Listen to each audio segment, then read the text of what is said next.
we really became friends in Germany.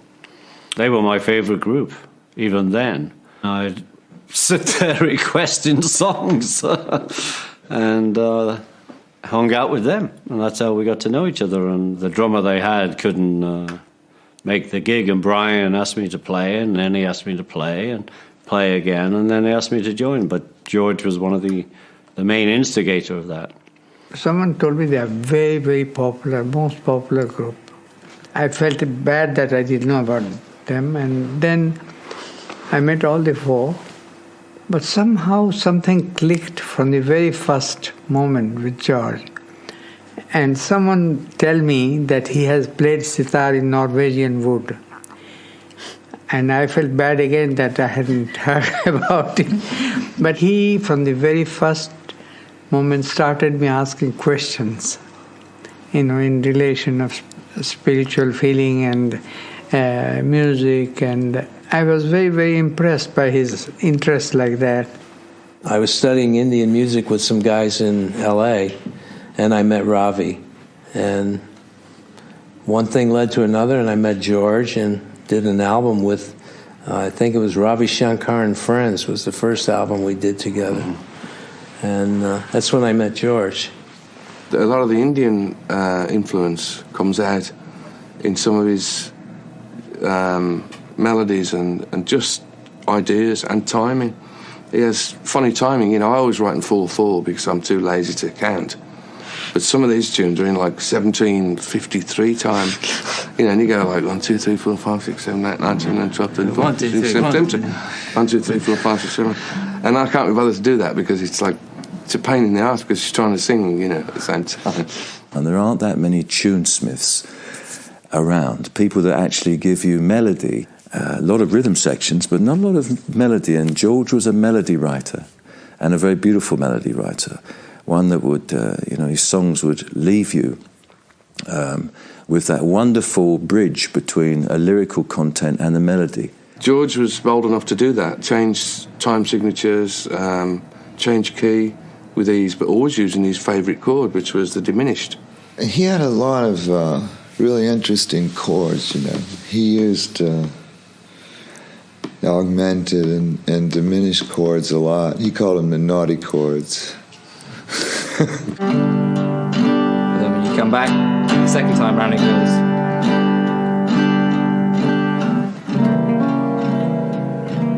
Which is the diminished. The thing was, I had a great guitar. I managed to get hold of a Gibson guitar. And the story has it that he picked it up and had his picture taken with it while I was in the toilet because he didn't think I'd let him touch it. And he's right, I wouldn't have done. Eric and I met him first when we were out promoting Holy Grail. We were out in L.A. And somebody, I don't know how the connection happened, but there was some kind of do after, and it wasn't even connected with the film, but and he said, George Harrison is there, he'd like to meet you. And so we went there. And I remember sitting with George and Eric, and Jim Keltner was there, who I discovered had gone to high school with Carol Cleveland from Python. So it was like these circles beginning to close in on us, and George was just George, and it was great. And so that was the beginning of the friendship. I don't think I'd met George an awful lot before Life of Brian, before he became my producer. When we were doing Life of Brian, EMI were putting up the money, and on the Thursday before the Saturday was the day the crew was going out to Monastir in Tunisia to start prepping the film. And on the Thursday, Bernie Delfont, who ran EMI, I think, had read the script the night before and decided it was blasphemous and pulled the plug. So the whole project came crashing down, and we were desperate. And Eric, he asked George, would you like to get involved? Would you like to help? And George came right in there, done. And so that was the beginning of Handmade Films, everything. George had invited us to one of these big do's for Handmade Films. And they were all sat there with the old dicky bows on and Carl Perkins up there. And he asked if I and George would get up and play with him. So we both got up, we grabbed the guitar, and Carl did his set, and we were both playing away. And I thought to myself, I don't know what to play here. He's covered. What can I play? So I just turned my guitar down and sort of, not mine, but I played the thing, but he didn't need it. If I'd have played it, he would have ruined it, because it was covered. Carl had it all together. He was so good at it. And when we came up, George said to me, I couldn't hear you, Joe. I said, no. I said, because I turned my guitar off, because I figured I wasn't needed on it. He said, so did I. So both of us did. Neither of us played. Well, Billy we met in Germany when he was playing with Little Richard. And he was 16, 17 then. Incredible musician. And then he came to England years later. He was like part of the band. He's so great. And he gave us a different feel because he's Billy. That's why he played on a couple of tracks. And from then we met him again, and we just bumped into him, and he played on George's record. Virtually everybody on the stage had been involved at some point in making those songs that we were playing, George's songs, George's material, being a part of the original records, or being around it, performing it, whatever. So it was picking up those places where we'd left those pieces and bringing it to life again. And realising how, once again, I think as Eric has said, how incredibly beautiful those songs are. When I got there to the Albert Hall gig and I saw all those musicians, well, all of them were there because they wanted to be there. They wanted to play and they wanted to show their skills to everybody, as a tribute to George. And I looked at it and I thought, this is going to be the biggest mess you've ever heard. There was one point where I turned around and I looked, and there was like 8 people playing guitars alongside me, and all left-handed, right-handed, different kinds of guitars, and I reeled around and there was just guitar. And I was like, I have to look away from all of this. So I turned towards the drummer, just expecting to see Jim or something, and then there were 4 drummers. But it wasn't, because these guys know, it's not what you play sometimes, it's what you don't play. All those musicians there, anyone that played with George and anyone that knew him knew one thing was very important, that all George's music came from the heart, not from the paper. Danny doesn't play drums because of me, because I was here once and he was a baby. And I used to always give lessons to kids, because kids love to make that noise. Anyway, Danny comes in and said, Danny, come on, play the drum. Bah, look at that. And he just ran out the room screaming. And I probably did run out screaming. But I had this little mini Pearl kit. And it used to have it set up in the hall. And so they'd all sit around playing their acoustics. And I don't know if you remember, but I'd sit there and drum. And apparently I could keep time. I can't remember any of this, and apparently I was a good drummer. Until Ringo came along. Until Ringo came and frightened it out of me. He had one of the greatest bullshit meters of anybody I know. He could see right away something in you that, if it wasn't right, that was it. That always made me feel kind of good, like, he didn't see my bullshit. As we got close to here, this beautiful rainbow came up, big, huge rainbow out into the fields, and I just thought, well, there he is, he's going to welcome everybody in. That would have been a George kind of thing to do. I remember him talking, about the journey of the body and all that, and your death, and it's just, your journey goes on. It's just, your body's leaving, but you're going on. He talked about that quite a lot. He would talk a lot, George, anyway. I always loved that quiet Beatle bit, because, George could talk for England, really.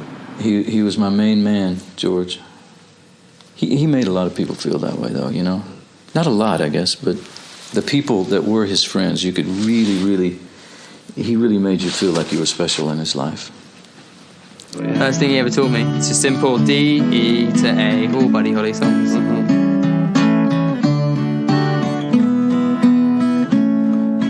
Yeah, put that there.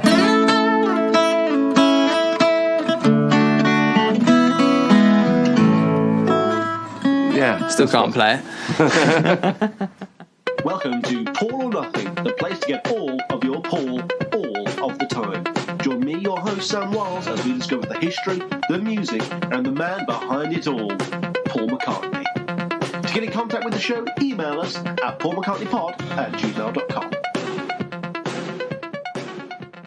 Hello, hi, hello, goodbye, and welcome to another episode of Paul or Nothing, the place to get all of your Paul all of the time. And remember, this is widescreen podcasting. This is wide screen podcasting. Of course, my name is Sam Wiles. I am your host. Thank you all for tuning in. I hope you're all well, safe, and sound.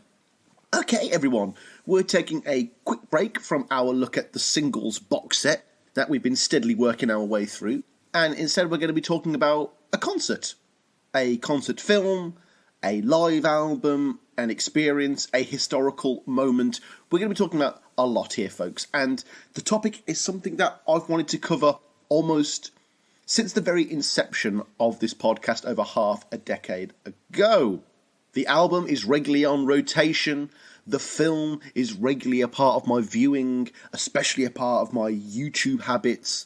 And oddly enough, one of the songs from this project is actually still on my Spotify most played songs of the year list.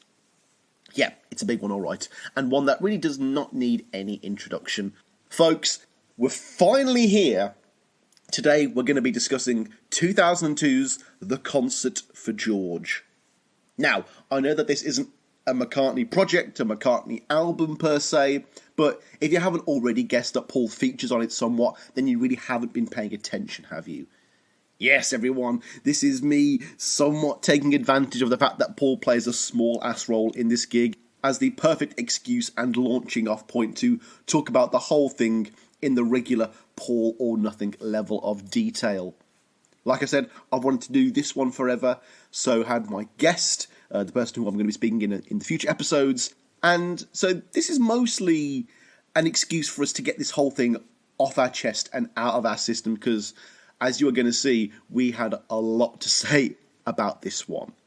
But we can't get right into that just yet, as I first got to do's my educatings, dot the I's, cross the T's, all of that. And so, as per a usual part one, we are going to be going through the backstory, the context, and the trivia behind the Concert for George. We're going to cover how it came about, the different formats of the concert, and all the different unique differences on each one, all of the musicians that took part, yes, all of them, sales figures, critical reception, the whole shebang that you've all become accustomed to, I am sure.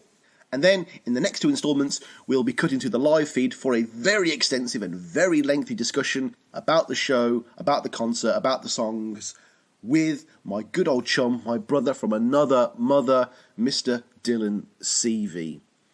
Right, I really don't think I need to hype this one up much, folks. I know you all love the Concert for George. You all know I love the Concert for George. So let's just stop all of this foreplay and get stuck right in, quite literally, matron. Here we are. This is The Concert for George. Although we're not going to be starting off as positively as one may think with something like this, as there is a serious event behind all of this. There is a reason why there is a concert for George. Something had to precede this for this concert to take place, and I thought it would be pertinent to just go over that. Yes, it is indeed time for us to discuss the death of George Harrison.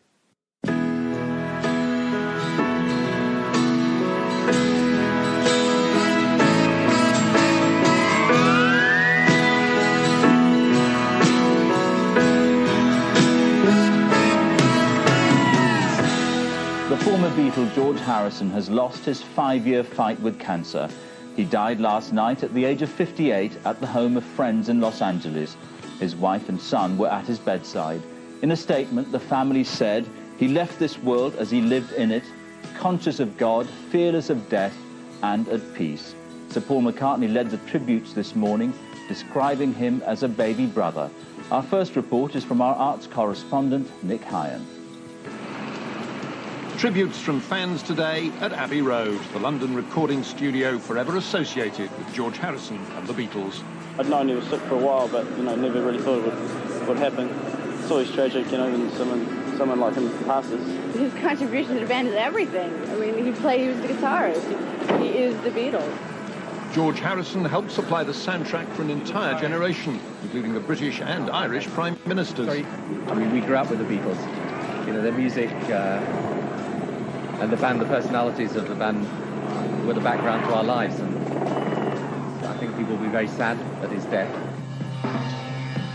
Among the tributes today, one from Paul McCartney, friend, collaborator, fellow legend. He's such a brave lad. To me, he's just my little baby brother. We grew up together, and I knew him in my old hometown, Liverpool. And we just had so many beautiful times together that's what I'm going to remember him by. A lovely guy who's full of humour, as I say, even when I saw him last time, and he was obviously very unwell. He was still cracking jokes like he always was. And he'll be sorely missed. He's a beautiful man, and the world will miss him. He had this inner energy, which was there, even when he was quite tired or whatever, the energy. And he was a great talker. This man who was supposed to be the quiet Beatle never stopped talking when I was there. You know, and he had one full of ideas. Billy Kinsley was on the bill at the Cavern Club in 1963. It was the Beatles' last gig here. Well, George was very laid back. He'd be very, very quiet, and then he'd come out with astonishing quotes. Very, very funny guy. It's like, I suppose, what Paul and Ringo said, it's like losing a brother. To me, it's probably like losing a cousin, something like that. Yeah, I'm very sad, devastated. We've known he's been ill for a long time, and just very sad to hear that he's passed on. I've spoken to Olivia, and she's been very strong. And I'd like to ask people maybe to be very kind to her and Danny at this time, George's son. He's a lovely man. I love him dearly. I grew up with him, and I like to remember all the great times we had together in Liverpool and with the Beatles, and ever since, really. To say I'm very sad for him and his family and for all of us. He's a fantastic guy, lovely man. Great sense of humour. I was lucky enough to see him a couple of weeks ago, and he was still laughing and joking. Very brave man. And I'm just privileged to have known him. And I love him like he's my brother. It was a very sad day for me and for a lot of other people.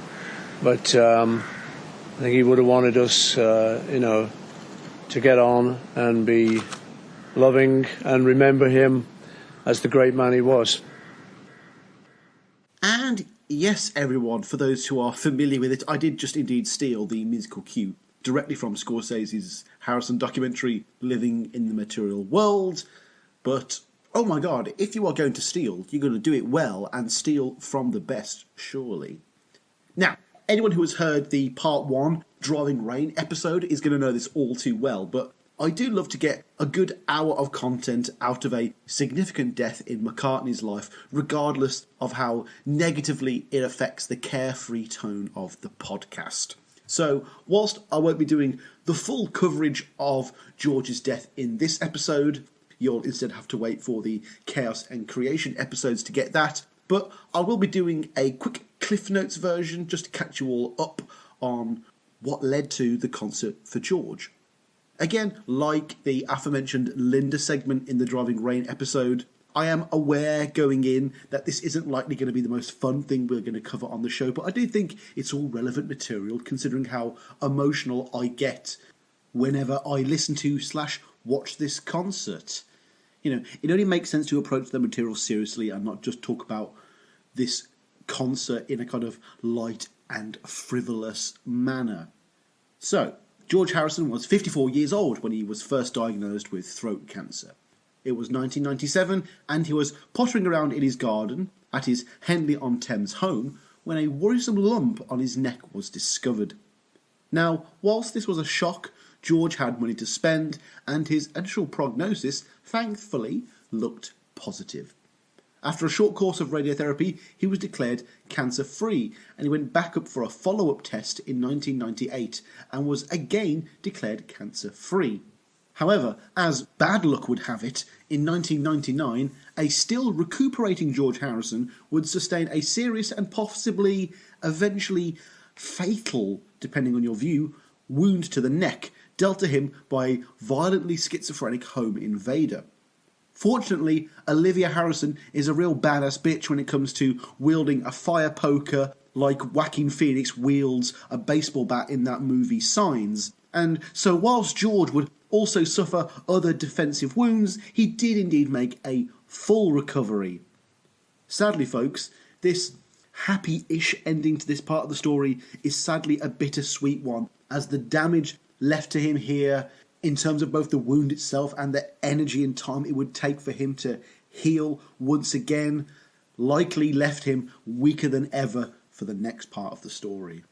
Then, in January 2001, George went on a long promotional tour for the 30th anniversary re-release of All Things Must Pass, and the obviously sickly version of himself, whilst at these press events, betrayed his own privacies, and many a fan presumed that he was indeed still very unwell. By early May, he underwent an operation at the Mayo Clinic in Rochester, Minnesota, to remove another cancerous growth. However, it was not in the same location as the last one, and so clearly the cancer had metastasized. This time it was lung cancer. In July of that same year, it was clear that the cancer had continued spreading further than expected, as he subsequently received radiotherapy in Switzerland for a brain tumour. By November 2001, he began a further radiotherapy course at Staten Island University Hospital in New York City.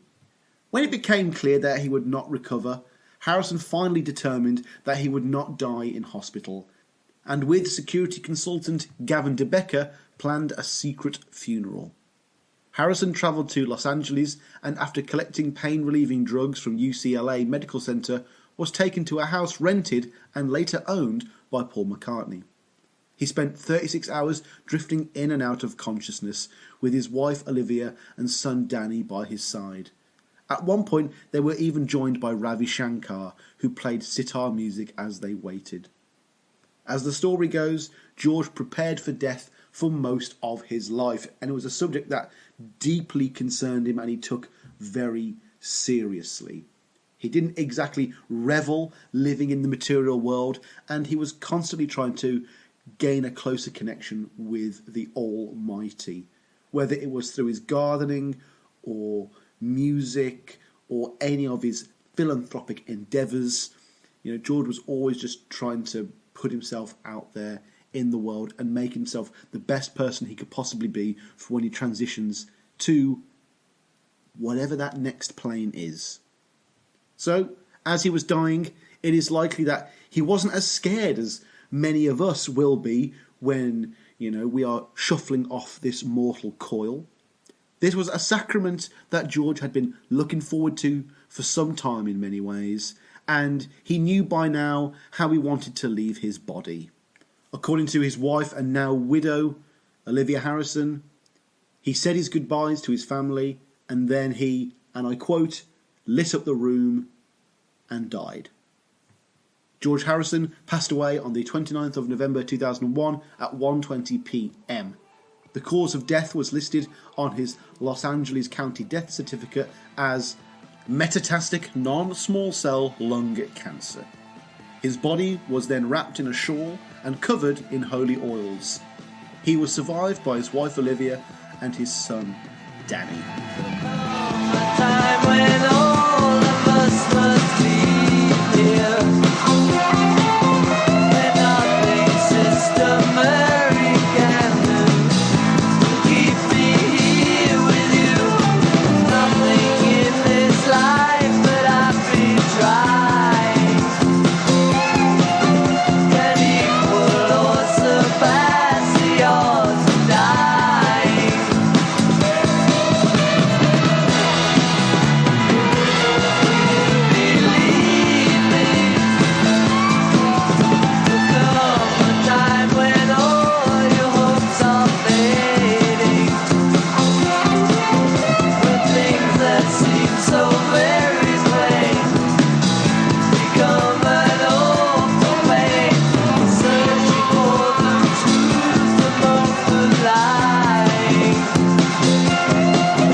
And so a year of mourning started. Everyone close to George was clearly devastated by his loss, and those who weren't close to him actually. And all of them were likely looking for an outlet or a way to sufficiently express themselves. Well, it wouldn't be too long before those closest to George started floating the idea of a benefit concert in George's name. I mean, it makes sense, and it's rather serendipitously poetic that George, the man who semi-invented the conventional celebrity A-list benefit rock concert with his concert for Bangladesh, for him to have one of these. It's just fitting, isn't it? Now, I always thought it was going to be the case that Olivia and Danny came up with the idea for the concert itself, but in an even more cosmical sort of coincidence, it was actually George himself who conceived of the whole thing. Sort of, kind of. I'll let Olivia explain. She said, "A long time ago, imagining his ideal gig, George had said, I could do something like that someday. I mean, if I had a special, I would like to have a few people who mean something to me." And he was right. He was so prescient and so right. However, it was not Olivia or Danny's initiative, despite knowing of George's idea, that actually got the wheels moving. As it turns out, it was apparently Eric Clapton that kicked it all off. Olivia continues, "It was really Clapton's idea. He phoned me not long after George had died and said, I'd like to do something. Eric was a very deep friend of George's, so I felt confident and relieved that it was Eric coming to me." Now, obviously Eric could have just got the ball rolling and just been a performer, but no, in regards to the concert for George, his role was far more involved as he took on the title of musical director. This basically means he is the director, producer, master of ceremonies, all rolled into one.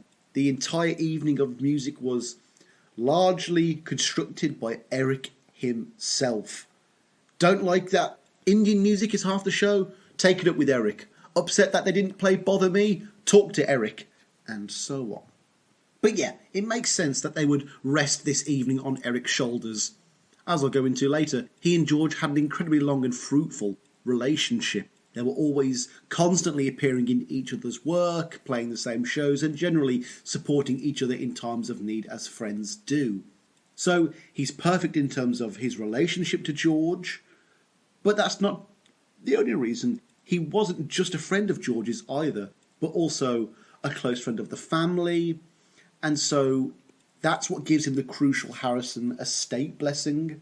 Furthermore, Clapton is a massive act. He is greatly respected in the rock and roll world. He is a titan in his own right, meaning that he also has the clout necessary to wield an authoritative job like this, meaning that maybe aside from McCartney, who didn't have that constant positive relationship with George, sadly, there really was no one else who could have done this. There was no one more trusted and respected and loved and close to George all at the same time that actually could have brought this all together.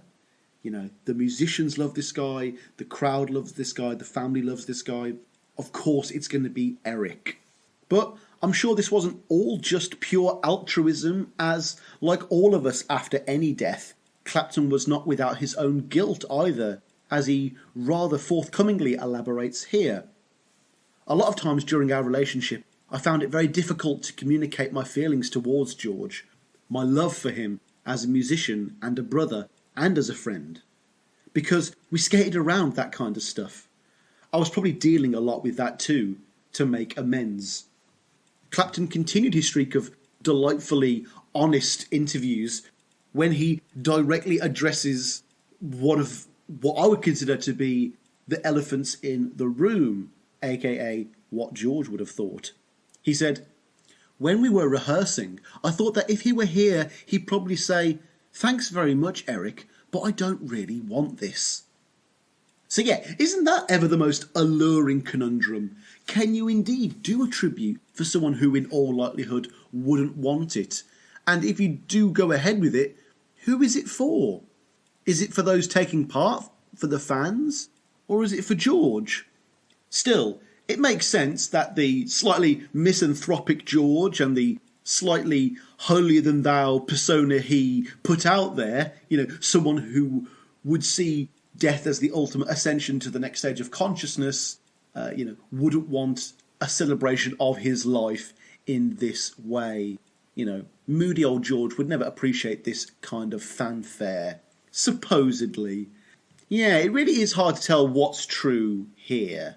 Though, at least the person in charge of the whole thing, Eric, was aware of this idea, this potential contradiction, and he wasn't ignoring the implications. And to me, this is just another of the many wonderful considerations that cumulatively go towards making the Concert for George the special experience that it is. Although, just going back to Eric as musical director, I wouldn't go so far to say that it was all Eric, as both Olivia and Danny would be key figures in, making the special what it was. Olivia and Danny are the Yoko and Sean here, in the sense that they are now the principal parties in charge of the estates, and they have to come out of the gate swinging here. They have to call in favours, call people that they know, make sure everyone is on board, get everything rolling, get the money together, maybe remind a few people how much they owe them or how much they'd loved their George. They were never just going to let Eric do the whole thing while they stood at the sidelines. And you can tell it wasn't just Eric, because this is just one of the many continual high-quality products and productions that Olivia and Danny, the stewards of George's legacy, have been a part of. This is Olivia and Danny letting us know, in the form of a concert, that they will indeed be looking after the throne well. This will lead on to other high-quality ventures like the aforementioned Scorsese documentary Living in the Material World, to doing new high-quality music videos for George that go viral, or the Grammy Award-winning Best Box Set or Special Limited Edition Package Award they got for the All Things Must Pass 50th Anniversary Edition. These are all high-quality post-George Harrison death products, and the Concert for George is the start of that, definitely. The Concert for George itself was held at the Royal Albert Hall in London on the 29th of November 2002. The Royal Albert Hall seats just under 5,300 people, and the concert sold out predictably quickly. All profits for ticket sales for the concert, as well as all subsequent Concert for George products, went straight to the Material World Charitable Foundation, which was founded by George in 1973. The foundation came about in reaction to the taxation issues that plagued his Concert for Bangladesh in the early 70s, and basically, there was just so much financial fracas around the Concert for Bangladesh. George decided that the best way to combat that was not to make his own charity, but just create his own foundation that would allow him to donate to various causes and promote diverse artistic endeavours and philosophies more effectively and more quickly, without all that red tape around it. Actually, one of the great things George did for the Material World Charitable Foundation was that he assigned the publishing royalties from 9 of the 11 songs on Living in the Material World, including the hit single Give Me Love, Give Me Peace on Earth, to the foundation in perpetuity, which would give them a steady stream of income forever. And then the concert happens, and we'll be covering what actually happened on the night in the next 2 episodes. But when asked about what she thought of the concert and how it went, Olivia Harrison herself said, "The Concert for George was all I hoped it could be. I don't think I've ever heard a band play with so much emotion and respect." Now, just before we move on, there's a little bonus bit that I want to throw in here. In doing research for this episode, I stumbled upon a frighteningly helpful source more than halfway through writing it, and after I'd actually recorded both parts with Dylan, and that source was www.jefflinsongs.com. And being that this is the most detailed list of all things Jeff Lynne, which would have been nice to have known about during the Fleming Pie episodes. But yeah, in turn, this means that there are super detailed notes on the concert for George. One of the elements it documents is the leaked bootleg of the quote-unquote entire show. You know, the full album is just under 2 hours. The full concert film is just under 2.5 hours. But there's also a leaked bootleg that contains everything. That even includes the shuffling around, the tuning up, the crowd settling down and coming in, everything. I haven't heard it, but I know it exists, and it is a point of comparison on this jefflinsongs.com. And even though we are used to the quote-unquote full concert cut of this film as our main way through to the concert for George, the bootleg has a few fun little nuggets that never made any of the cuts that I do just want to highlight, and I thought this would be the best place to put it.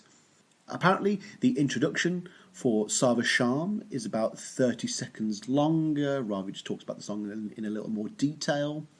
In Eric's introduction, there's a flub that is jokingly referenced several times throughout the gig by both McCartney and Danny, where Eric refers to Olivia Harrison as his wife Danny. Clearly, Eric was very nervous. He mentions in the show that he hadn't practiced talking, and that's evidence of that. Someone shouts, "We love you, Jeff!" just before the inner light. Then, like I say, you get loads of instrumental tuning up, which apparently is quite suspenseful in the full edit and actually works really well. And then there are also 2 examples of things you will directly hear me talk about a lack of in the live portion of the show in the next 2 episodes, and that is 2 introductions to songs from Joe Brown. The first one is him going into That's the Way It Goes and him talking about it coming from the Gone Troppo sessions and how much he likes it, which is such an obvious misstep as far as I'm concerned. Like, clearly you want to know more about this guy and who he is and why he means a lot to George, and I'd love to hear him talk about those 2 songs just a little bit more. You know, it's like when I found out that there was an extended version of Love You Too on Revolver and how it kind of like gave me a bit of mental closure about that piece of music. But yeah, this is the kind of the same thing here. Would have loved to have seen that. But yeah, that's the concert itself. And so once all the lucky attendees left the Royal Albert Hall, the next job was to make sure that those who could not get tickets, as well as all future generations, would be able to experience this incredible show. And so work immediately went into the multimedia spectacular that was the concert for George. The first of these projects, and now in the age of YouTube, arguably the most important, was the film of the concert, aka the concert film. You know, as films go, the concert for George is rather unique in that the show was not put together specifically for a concert film, as is the norm. You know, the usual pattern is that the artist wants to do a concert film to act as a virtual live show for those who can't attend. However, this is a show that was going to happen with or without the cameras, and the cameras were fortunately allowed to film it for posterity. Like, I can't emphasise this enough, that this film was not made for the usual reasons. It was not made for the money, not for publicity, for fame, for recognition. This was just for George and George alone. And if the film did not or could not fit that theme, then I very much doubt it ever would have been made. But who the hell did make this movie? Well, sadly, it wasn't filmed by anyone who directed anything for Handmade Films, but they got bloody close nonetheless. It was directed by David Leland, who wrote the Bob Hoskins crime noir Mona Lisa, which was a Handmade Films production. So it kinda counts, I guess. Anyway, for more modern listeners, he directed that Jeremy Irons TV series The Borgias from like 2011. He did some of HBO's Band of Brothers, as well as directing a bunch of stuff that frankly I've never heard of. But if none of that was enough to convince you that this director was the man for the job, he was probably chosen because he was the director for the Handle With Care music video. Yes, that one. The film was shot / had cinematography by Chris Menges, who was an old veteran at this point, having shot loads of awesome movies like Ken Loach's Kes, Spalding Gray's The Killing Fields, Local Hero, Michael Collins, and that Kate Winslet film where she plays a Nazi, The Reader. It was edited by Claire Ferguson, who was an editor on a film I remember studying at university called Eileen, Portrait of a Serial Killer, a documentary by Nick Broomfield, as well as editing a documentary in 2007 on the Beatles film Help. Oh, also she edited the home release of George's Concert for Bangladesh in 2005, but obviously that was after her stellar work on this. There were 3 credited producers on the film. The first, suitably, was Olivia Harrison herself. I don't know how much film experience she had, but her ability as George's widow to pull people together and, like I say, call in favours and act as the final port of call for any creative decision on the project was, unmatched. Then, the second one was initially a little surprising for me, but then I remembered way back to the Living in the Material World documentary. The second producer was Ray Cooper. Ray Cooper we'll hear about shortly, but he was a percussionist on loads of George's work, but he was very closely tied with George at Handmade Films and was basically George's man in the office for quite a long period of time. The third producer, though, was a man named John Kamen. As chairman and CEO of Radical Media, he's basically one of the world's premium content creators, producing a very prolific and diverse bunch of programming, with about 175 film and credits to his name and growing. Until recently, the first half of his documentary output was mostly hard-hitting, heavy, heady topics, proper stuff, and the other half were kind of modern Netflix style, but slick still, puff pieces about every major artist on the planet, from Lady Gaga to Bruce Springsteen to Metallica to Nicki Minaj. But now, like anyone in that game, he's also started dabbling in true crime and serial killers. He's also dabbled in musicals, having been a major mover behind the hugely successful pair of Shrek the Musical and Hamilton. However, one of his very earliest projects was indeed The Concert for George. But it's a bit of a one-off for him, really, because even though most of his musician puff piece documentaries do feature concert footage and tour footage quite extensively, they're never full gigs like this, and the only similar thing he's done is the equally stunning and magnificent Utopia live show by David Byrne that came out in 2018. But yeah, not really too sure about this guy, not sure how he knew Olivia and maybe Eric or Ray, but clearly, George's film ties must have just brought these people into contact with this guy at some point. They made an impression, they made a friendship, and he'd already started producing films by this point. He had quite a couple of successful documentaries, and they knew this was going to be filmed. He joined, and I bet he was probably the major money man behind it all and the man with the most experience.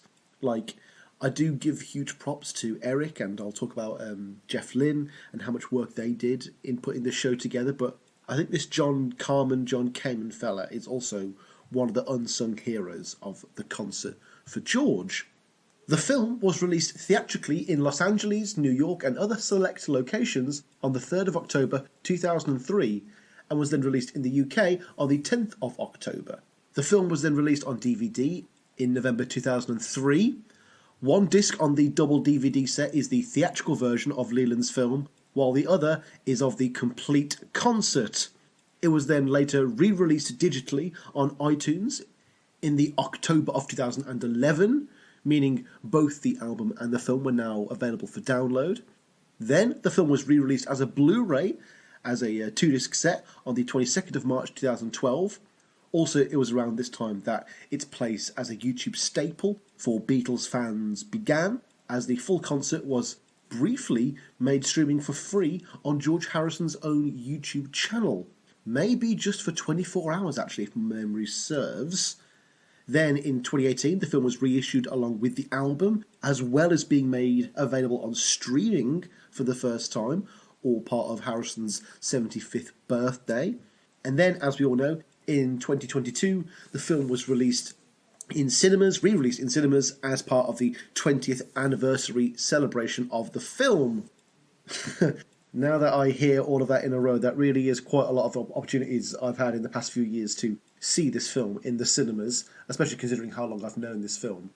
I will confess right away, right now, that I have not seen The Concert for George in the cinemas.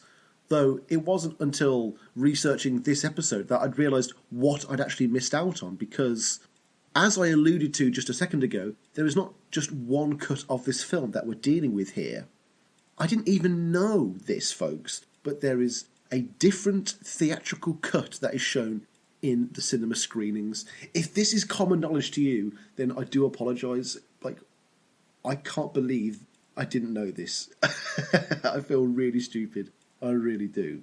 But yeah, I never saw the film in 2018. I neglected to go see it in 2022, even though a mate was going to go see it with me, but it just ended up not happening anyway. And so the opportunity had never presented itself to me to know that there was a difference between the one that I'd seen online for all those years and the one shown in cinemas. Well, if I had have gone, I would have known that the theatrical cut of The Concert for George is a completely different animal indeed. It really is worth checking out on its own. It is a completely different product. It's great as a point of comparison and contrast. And despite being the version that was in cinemas and the version that is on disc 1 of most of the releases, it is not considered to be the main definitive version of The Concert for George on film. No, that goes to the disc 2 version, which is just the full concert version, the complete concert version, which is basically just the whole concert with a few trims here and there. So what can be so different about this theatrical cut? Is it just trimmed down?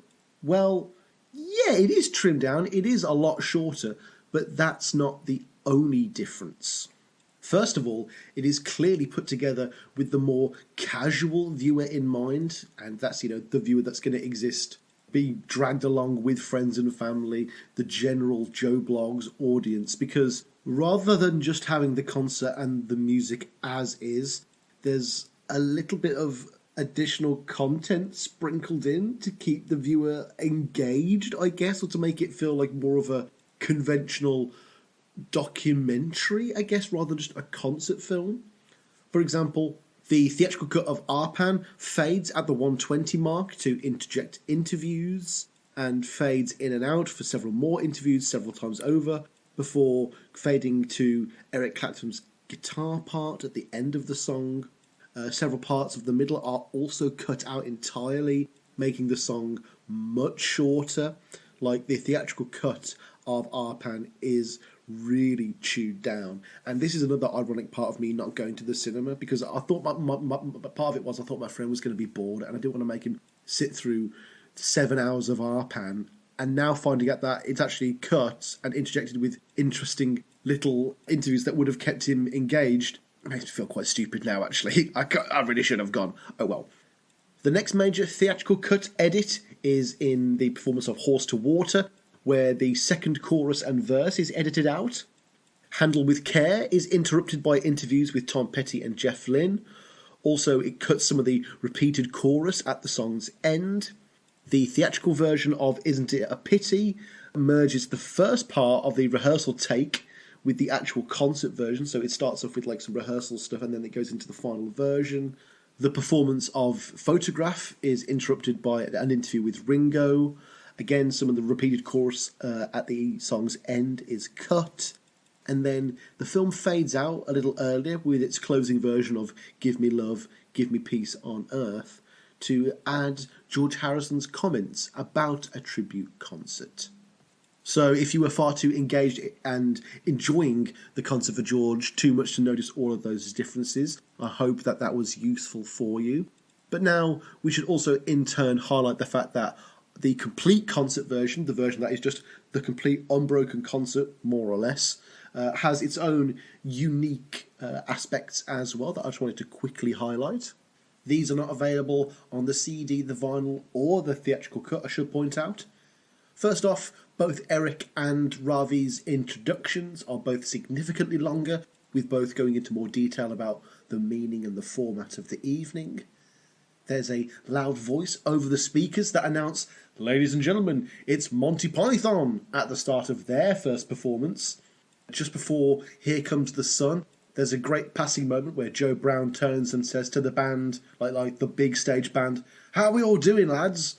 And finally, just at the end, there's a great comment from Paul just before Joe Brown plays, where he relays a comment from Olivia Harrison that with the fresh-faced doppelganger Danny Harrison on stage, it looked like George had stayed the same age and everyone else had gotten older.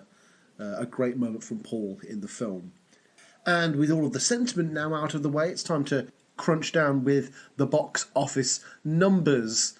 And thanks to boxofficemojo.com, I actually have a bit of information about the concert for George, or at least more than I expected. Again, according to this website, the original theatrical release for this film generated around $134,600 worldwide, with the 2018 re-release generating another $28,000, and sadly no info on the 2022 release, but still a sizable chunk of change again, especially with ticket prices in the state they are now. But either way, this does seem like a frighteningly low number to me. I don't know, I'm no economist or film aficionado in that sense, like the business of film. Now, my initial thought was that maybe just the majority of people would have been like waiting for the DVD, maybe. Like, this is a DVD that did sell out and is quite pricey now on the second-hand market, so maybe that was gobbled up quick. But then I wondered, maybe it just didn't have the release it should have. And when we go to thenumbers.com, not only does it back up the box office figures from boxofficemojo.com, but it also gives us a bit of information about the number of theatres the film was released in, which sadly was only 105 across the United States, 38 in Australia, an indeterminate number in Mexico, and only 3 in the UK, with no information about whether it was released in Europe at all. Which, come on, that's hardly a Jaws scale summer blockbuster release schedule, is it? Likely these cinemas were smaller, more boutique and niche affairs, and not general multiplexes that were also showing The Matrix Reloaded in the screen next door at the time. Ironically, if the film had the reputation it had now back then, it likely would have done better, but that would not have mattered anyway, as the data again from thenumbers.com puts that this film was only in theatres for a single week, perhaps even shorter than that. This means that even if there were more people that wanted to go, obviously there are people who are going to be unaware or unavailable, but there may be people who wanted to go to see this, but it was only shown once, and then they missed the opportunity, and then it was over. Just limiting revenue once again. And this could be quite a frustrating point. I want this film to do well. I want George to, have the biggest send-off possible. I want this to be a nice cultural phenomenon, And why wasn't that the case? Why didn't they make some more moolah with this by keeping it in cinemas longer? Well, it didn't take me long to realise, and, I'm no accountant, I'm no Wall Street whiz kid, but it's clear that financial gain was not a priority with this release, and that the majority of costs had already been dealt with before the film was even edited. This thing had already been covered on the night of the concert. So this small-scale release seems to be more of a small consolation prize to the comparably small number of people who wanted to come to the show and pay their respects to George. The Harrison estate didn't even need to put this film out, and yet they have, and that's a wonderful thing that they've done, especially now that it is available on the internet and on home release and stuff. But the idea of putting this in cinemas, for an extended period of time would be just selling out. It really would. And whilst it would make more money, I guess, this small release that would have very little overhead, that, let's say, $200,000 it has made, is just like printing free money for the George Harrison Material World Foundation. You know, it's free money. So, hey, if it didn't make more, oh well. And I'm sure the DVD and various lucrative box sets have also made a pretty chunk of change for the Harrison estate and that charity as well. Then, after the film came out, the next form by which the public would be able to access the Concert for George would be the album release/releases.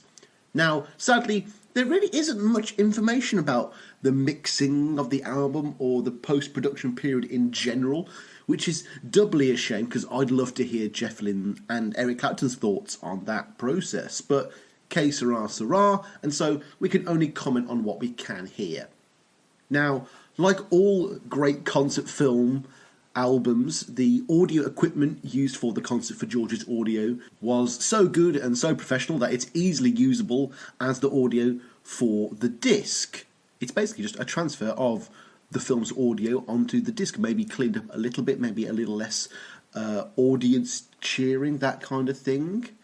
But yeah, this means that the film and the album sound more or less identical, allowing for a very unified experience.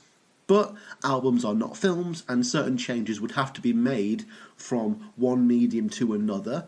And so, with a recording as good as that, all Jeff Lynne really had to do, like I say, was tidy up a bit and make sure that it all fit on a CD and that it all flowed properly. When it comes to the unique edits for the albums, they are even more pared down than the theatrical cut of the movie, and it's clear that as little chitter-chatter was ever going to be possible, and that the audience of the album was going to have to focus more on the music. This mostly applies to the CD version of the album, as the LP does afford a little more time, but there is nothing unique about the LP or the CD in the sense that there's nothing on either of those releases that aren't available on either of the films. So that does kind of point to the full concert edit of the show being the definitive article, you know, aside from being at the actual show, But what you get with the album over the film versions is the Jeff Lynne version of the Concert for George, aka a slicker, smoother version without an ounce of fat on it. For example, the CD version of the album has several changes. The majority of the speeches are removed entirely. There's no introduction by Clapton or Ravi Shankar. There's no Bigness speech by Michael Palin. And any of the speeches that do stay in are also cut to some degree as well. Also absent are the majority of the introductions and applause of new acts taken to the stage as well. The only bits of speech we do get are examples of it directly benefiting the kind of positive vibe of the album, such as the introduction of both of the Beatles and their respective short speeches. Obviously, Jeff Lynne is a big Beatle boy and was always going to include these two, but they also contain the biggest screams of the night, objectively, which means they are a must-include on any live album. Sadly, there are also a few performances cut for time. Most notably, the entirety of the Monty Python comedy interlude is not on the CD, which that was so instrumental to the evening. It doesn't make sense, but if something's got to go, I guess. The other tragedy about the CD version is that it does not contain Horse to Water at all. Yes, Sam Brown and Jules Holland, seemingly for time and seemingly because they were the least famous and least connected and had the least famous song to play, were the ones that got the boot, which is a shame really because it's one of the highlights of the evening. But again, it's one of those corporate, if something's got to go, I see why they made that choice.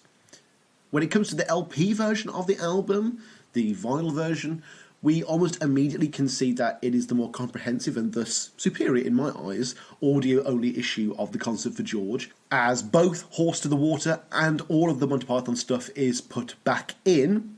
Although there is one slight difference in that the voice that introduces them, ladies and gentlemen, it's Monty Python, is completely different than the one used in the film for some reason. No idea why. Maybe because they weren't recording that guy live that night on a separate track. Who knows? But that's the only real difference with the LP.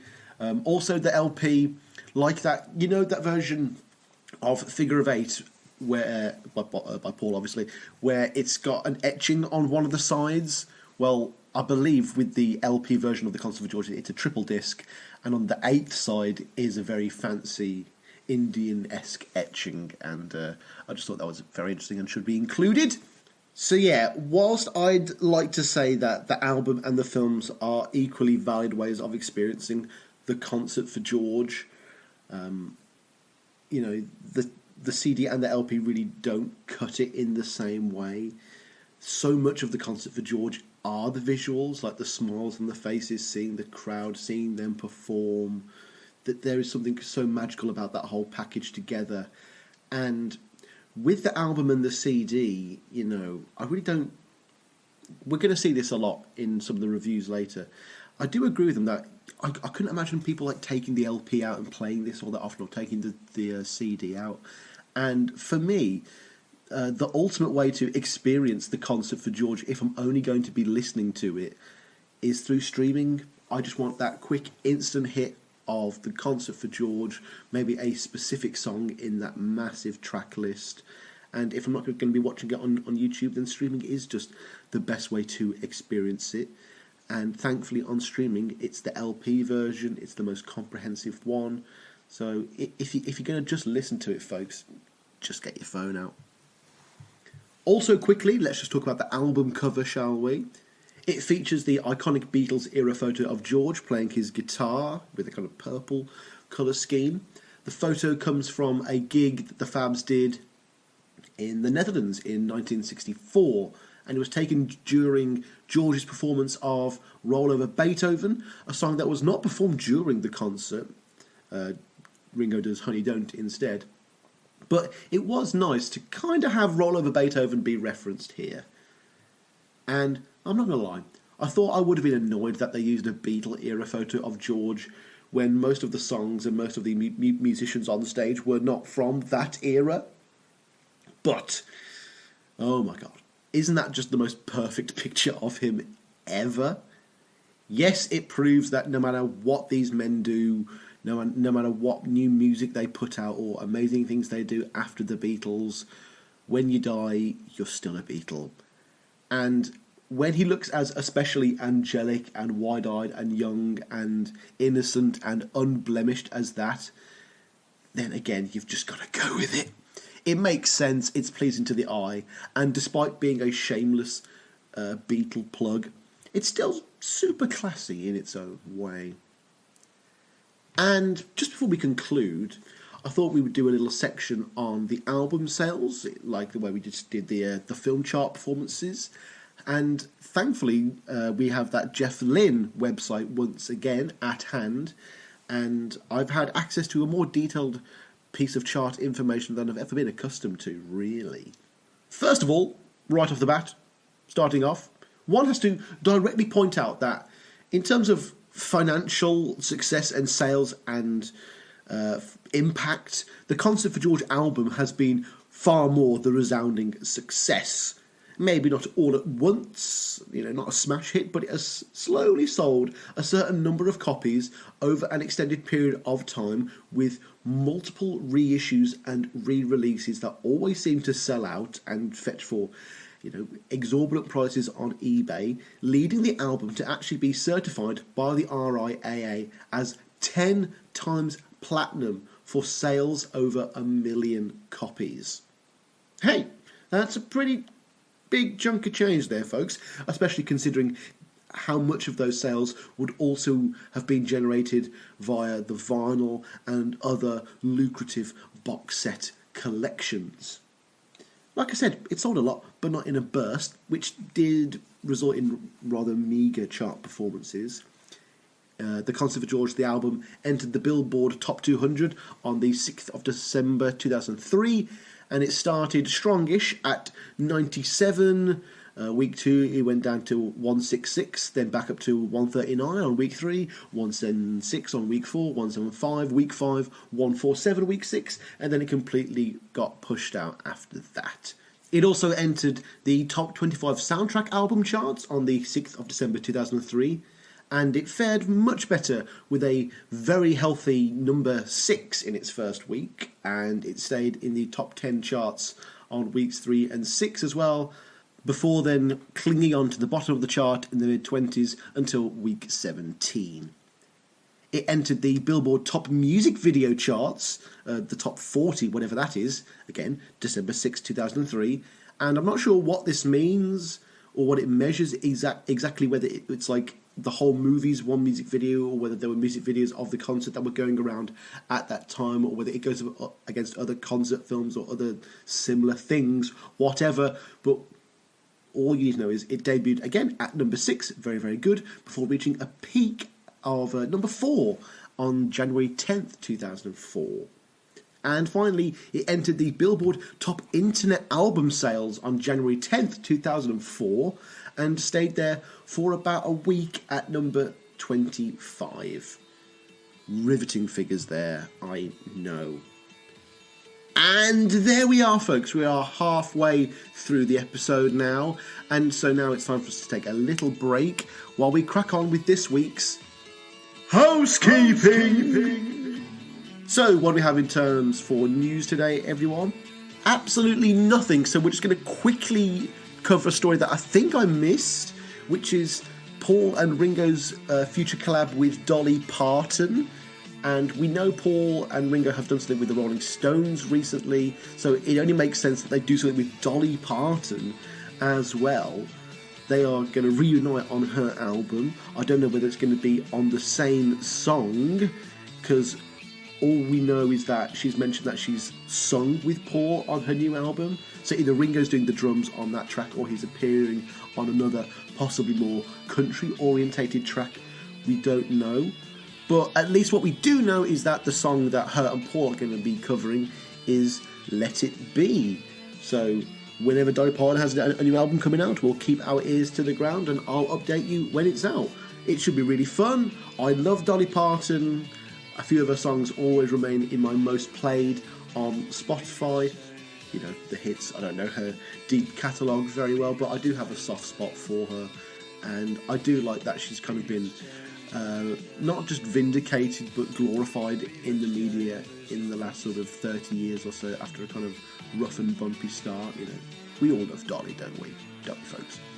Anyway, that's literally it for the news, so let's just have a nice quick housekeeping segment, folks. To get in contact with the show, drop us an email at paulmccartneypod@gmail.com. Follow us on our Twitter page for daily updates, which is @McCartneyPod. For Paul or Nothing written content, check out the blog, which is paulmccartneypod.wordpress.com.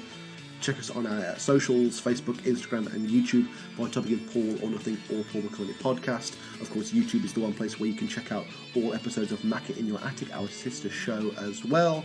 If you want to help out the show right now in a way that takes less than 30 seconds, please just give us some form of interaction, a like, a thumbs up, a share, some stars, a retweet, put us in a comment section, mention us to a friend in real life or on the internet, whatever. If you can just interact with the show in some way, it gives us a great boost in the gloriously mysterious algorithms. You know the deal, folks. If you could just give us a like or a thumbs up, that'd be great. And finally, folks, if you want to help out the show directly, if you want to see us grow, if you want to help keep the lights running, help keep me in volume, then please become a wonderful member of our Patreon family. It's not just a gimme, it's not just a GoFundMe. When you become a patron here with Paul or Nothing, you get 2 days early access to all episodes of Paul or Nothing. You get a week's early access to episodes of Mac It In Your Attic. You get access to the video feed. That's like unedited, uncut episodes of Mac It In Your Attic with visuals. And the ones with Dylan that are going to be parts 2 and 3 of this series have been up for like weeks, possibly even months now. So you really do get an insight into what's coming up on the podcast. You also get access to lost and deleted and buried episodes of Paul or Nothing. You get all the scripts I do for the show, as well as a bonus Patreon vlog series and exclusive vlog series. I've done like 20 of them now. There's one coming out very soon, and it's just bonus Paul or Nothing content that you won't be able to get anywhere else. So if you like the podcast, if you think what I'm doing here is worth a couple of bucks, a cup of coffee a month, obviously we don't do ads and stuff like that. So if you like the show, hey, check out the Patreon. It's definitely worth your while.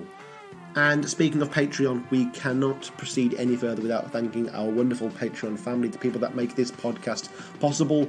People like Maggie Barnes, Mr. PJ Bellchamber, Stephen Lanham, Isabella Diaz, Stephanie Bradley, Louise Overberg, John Karp, Brian Brigman, Annie McNeil, Percy Thrington, David Stabersky, Andy Cochran, Guy Jenkinson, Nancy Twoey, Christopher Newman, Mrs. P, Broderick Harper, Chris Atkinson, Bowie or Bowie, Richard Biddington, Teresa Brader, the editor, Stuart Cook, Cheryl McCoy, Lou DiLeonardo, Robert A. Carabelli, Warren Butson, Cheryl McCoy, and my man, Matt Phillips. Right, everyone, let's just get right back to the show. Okay, so we've talked about everything we need to know about the Concert for George, all of the background and the history, that kind of thing.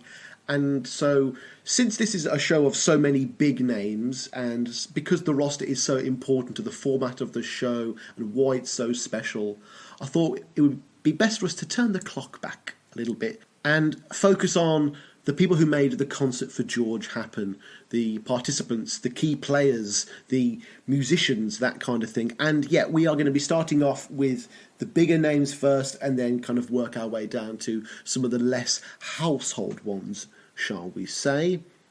Normally I would have done this segment before talking about the releases and the sales, but the story of the concert is so short and this segment is so long that it really would have interrupted the flow of the story.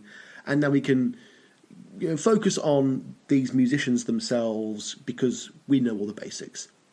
However, as we know, this is a long performance, and so how many people do you need to fill up 2.5 hours? How many people would Danny and Olivia have to wrangle into this project? And more importantly, how difficult would that be? Well, considering a lot of George's closest friends were esteemed rock giants in their own right, it isn't a stretch to understand how relatively easy this show must have been put together when compared to other shows of this scale.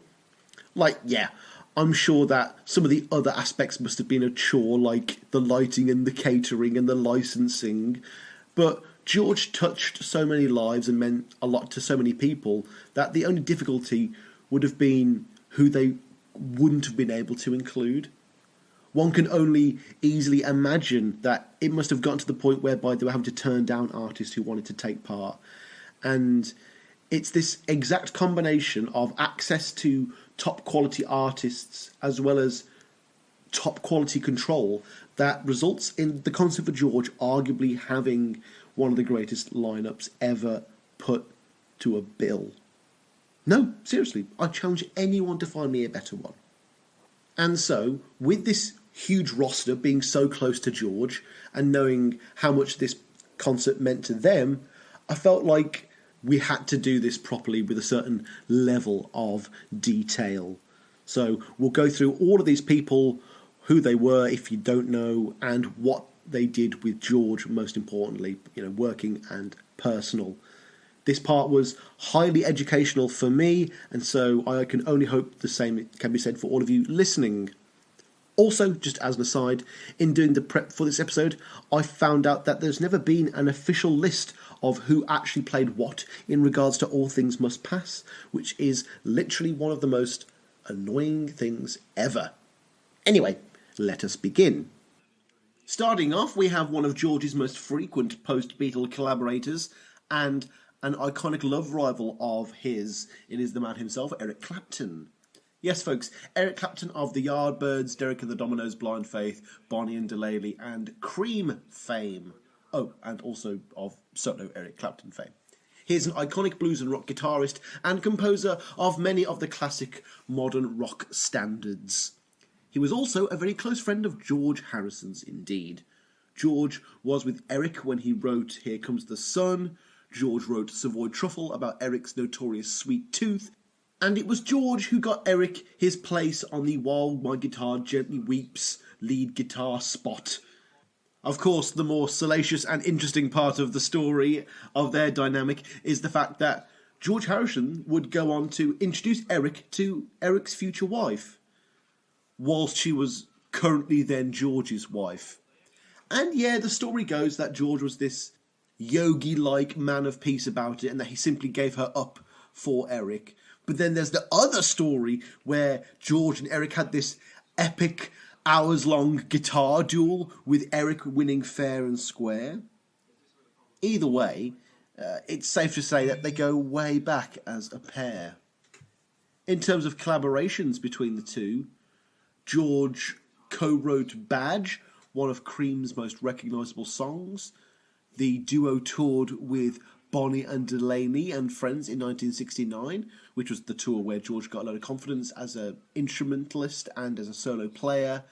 Clapton played on Billy Preston's 1969 album That's the Way God Planned It, which Harrison was producing at the time. They also worked on Preston's next album, the 1970s effort Encouraging Words. George also appeared on electric guitar on the Blind Faith song Exchange and Mart. However, it wasn't included on the final album and was only released as a bonus track on the 1986 reissue of the same album. Eric, of course, though, was part of the main core of artists who worked on All Things Must Pass, with his songs' appearances speculated to be as vast and diverse as My Sweet Lord, I'd Have You Any Time, Wah Wah, Let It Down, What Is Life, Beware of Darkness, Awaiting on You All Things Must Pass, I Dig Love, Isn't It a Pity version 2, Hear Me Lord, I Remember Jeep, Thanks for the Pepperoni, and Plug Me In. Eric was also one of the artists that appeared at the concert for Bangladesh.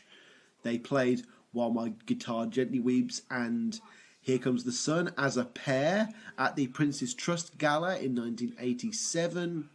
Eric played the intro for Love Comes to Everyone from George's self-titled 1979 album. Eric also played electric guitar on George's Cloud 9 album, specifically the songs Cloud 9, That's What It Takes, Devil's Radio, and Wreck of the Hesperus.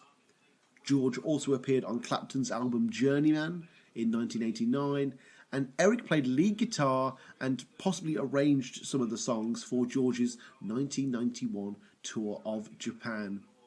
Yeah, again, they go way back.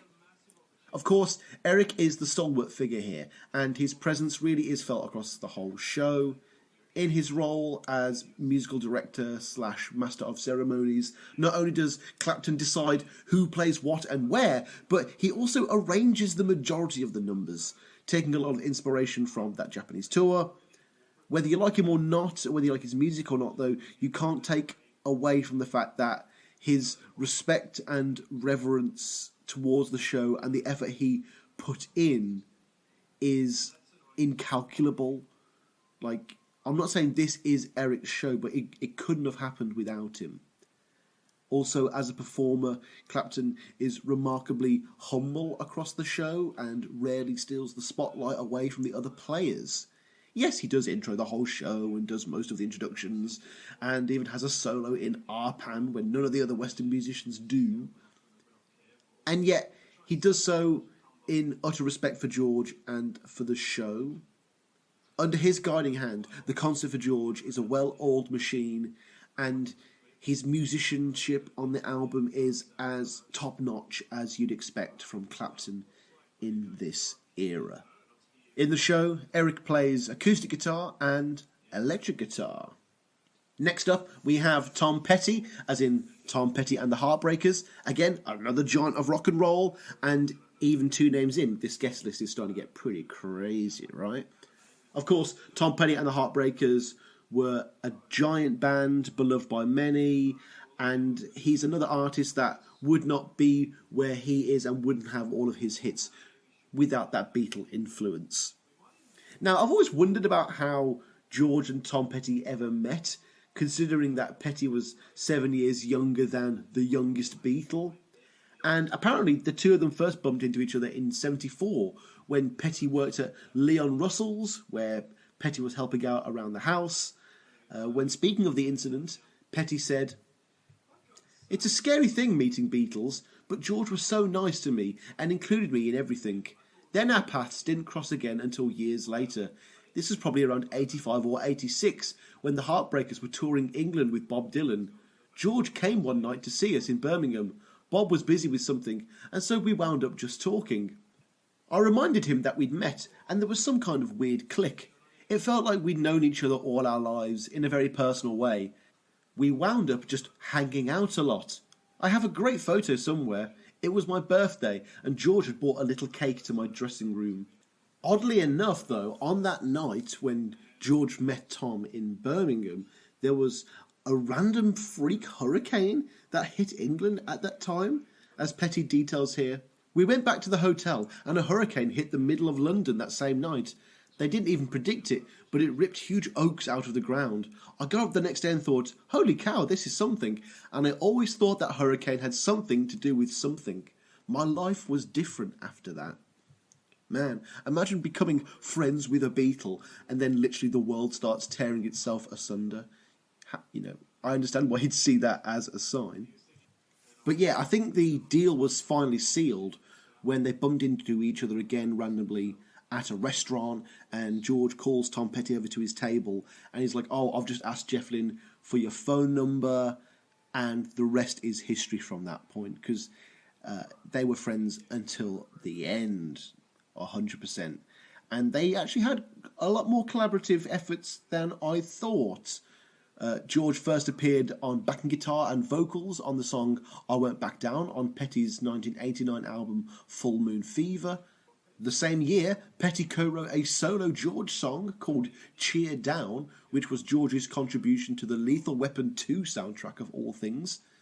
Then, George helped Petty get "Free Fallin'" released as a single after Petty's current record company rejected it as a single.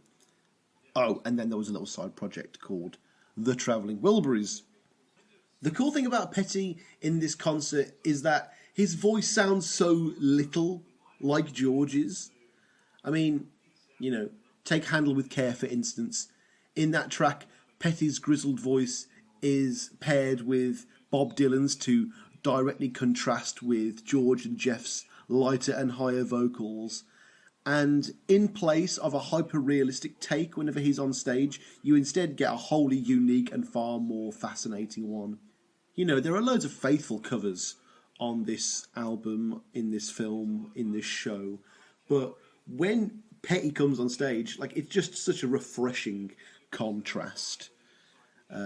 And whilst not being super accurate, he still somehow manages to capture the feeling and spirit of George in a way that only a close friend truly could. Then we'll round out the rest of the Wilburys on this playbill, as next up we have none other than Jeff Flaming Pie Lynne. It actually hasn't been that long since we did a quick summary of this gent, but just a recap of our recap. Jeff was the founding and principal member of ELO, aka the Electronic Light Orchestra, aka the guys who did Mr. Blue Sky and Don't Bring Me Down and loads of hits and a lot of success with them. He did the Flaming Pie album with Paul, he did the Beatles anthology sessions, and he's probably collaborated with everyone who is on the bill for the Concert for George at some point. Lynne was widely known to have been a very close friend of George's, though, and if you watch the ELO Rock and Roll Hall of Fame induction in 2017, you can hear a speech that Danny Harrison gives where he refers to Jeff as being one of his father's dear friends. But how long had they actually known each other? Well, the specific date isn't posted, but it's likely between 85 and 86. Lynne explains how they met here. "We were just having dinner, Dave Edmondson and myself, and we just finished the dinner, and we'd walked our separate ways down the street, and suddenly he shouted back, though we'd just been to dinner for the last 3 hours. By the way, George Harrison asked me to ask you if you'd like to work with him on his new album, by the way." And then he laughs because, of course, how could you not laugh in that situation? If George Harrison wants to work with you on an album, you say yes. Anyway, Jeff and George ended up going on a holiday to Australia with the aim of seeing a Grand Prix race, And with George being a regular face at those events, it meant that this story certainly checks out, and Jeff probably had a blast of a time being with the real VIPs. Though it was clearly not all fun and games, as they did actually do a bit of strumming together, resulting in quite a few songs that would appear on the Cloud 9 album that Lynn would produce for George, but more on that in a moment. It seems, though, that encounter really was the start for something special, as it ended up providing Lynn with other opportunities that would bear great fruit. He said, We really hit it off well. Then Tom Petty had heard that George's album I'd just produced, and he loved it. He actually came over to me one day and said, Do you fancy doing some things with me? It's because of that album with George, yes, that I got asked by a lot of people to do work with them. Speaking of getting work out of his relationship with George, ironically, Lynn's final project with George would be without him, as Jeff Lynne would also be the producer of The Concert for George. Now, regarding the rest of their extensive collaborational history, let's go through it. In 1986, the two of them appeared at the Birmingham Heartfelt charity concert, showing up as the finale and joining many other musicians in a rendition of Johnny B. Good. He then remixed a previously released song of Harrison's, That's the Way It Goes. He also produced two new Harrison songs, Zigzag and The Hottest Gang in Town, which would be released in 1988 and in 1992. Then, in 1987, Lynn went on to produce George's big comeback album, the aforementioned Cloud 9, which yielded the third highest-selling single of the year, which was Got My Mind Set on You, as well as the other top 30 single, When We Was Fab. Also, with Jeff Lynne being Jeff Lynne, he played the majority of the instruments on the album, be it bass, acoustic, electric guitars, keyboards, synth, or backing vocals. Of course, being the man whose band conceptually picked up where the Beatles left off with the Magical Mystery Tour, and being the big Beatle fanboy that he was, Lynne immediately worked well with Harrison, and their music would be intertwined ever more. George was always the first to point out that it was ironic with him to work with Jeff Lynne, because ELO were like the Beatles. Though, rather infamously amongst fans, the two were so in sync in these sessions that it's literally still up for debate as to who actually wrote what on the final album. Then the two of them would go on to form the Travelling Wilburys the next year. Then in 1989, Lynne produced Cheer Down, the song that Harrison co-wrote with Tom Petty that we just mentioned.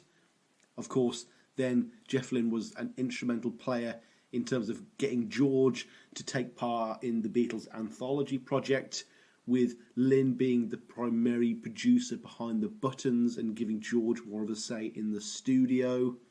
And finally, Jeff Lynne would also go on to produce George's final album, Brainwashed, which was released posthumously.